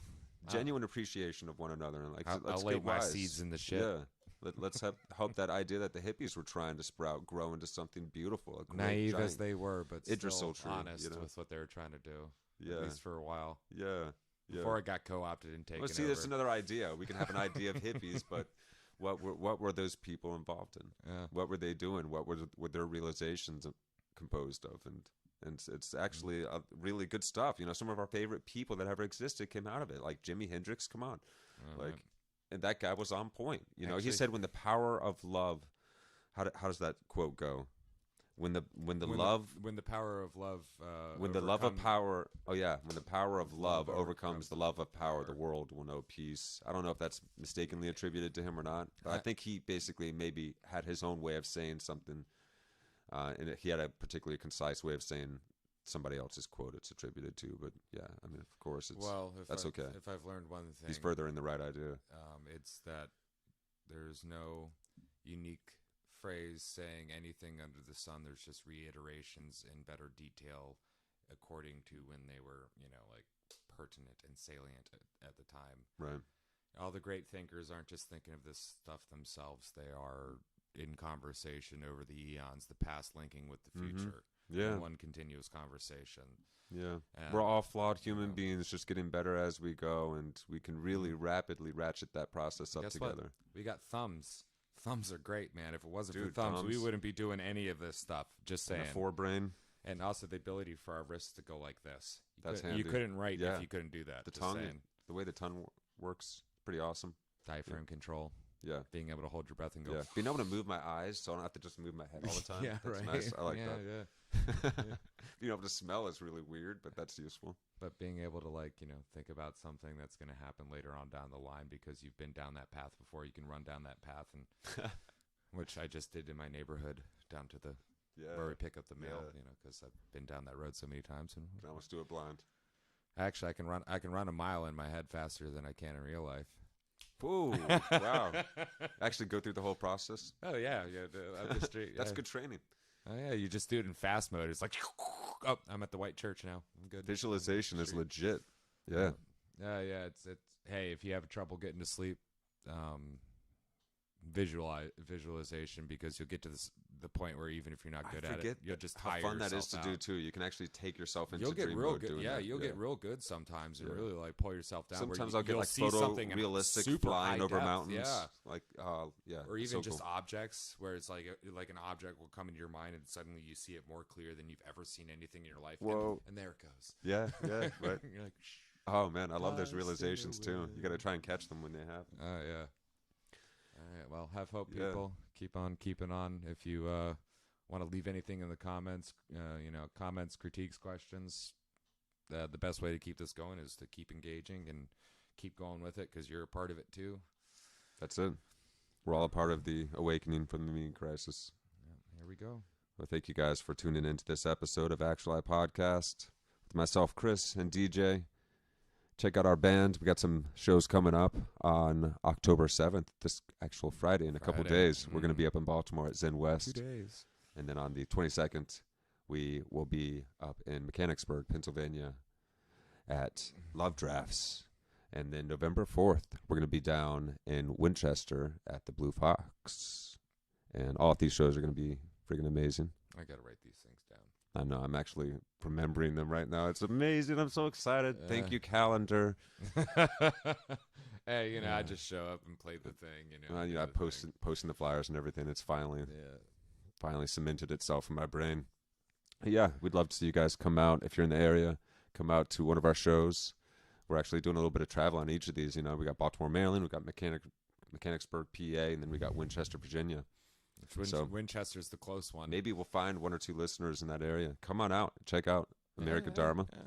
Chat with us. You got another show coming up as well with Imaginary Man on the 8th. Saturday at the Mecklenburg Inn in Shepherdstown, West Virginia. Yeah, come on out. It's a little bar gig, so come out early to get some food and then stay late so you can get drunk. Yeah, Make sure that you have I'm probably going to be down there. Jesse's probably going to come down too. Q. He's trying to. Yeah. All right, guys. Love y'all. Thank you for tuning in. Make sure to like and subscribe. Help the show reach more people, and we'll talk to you soon.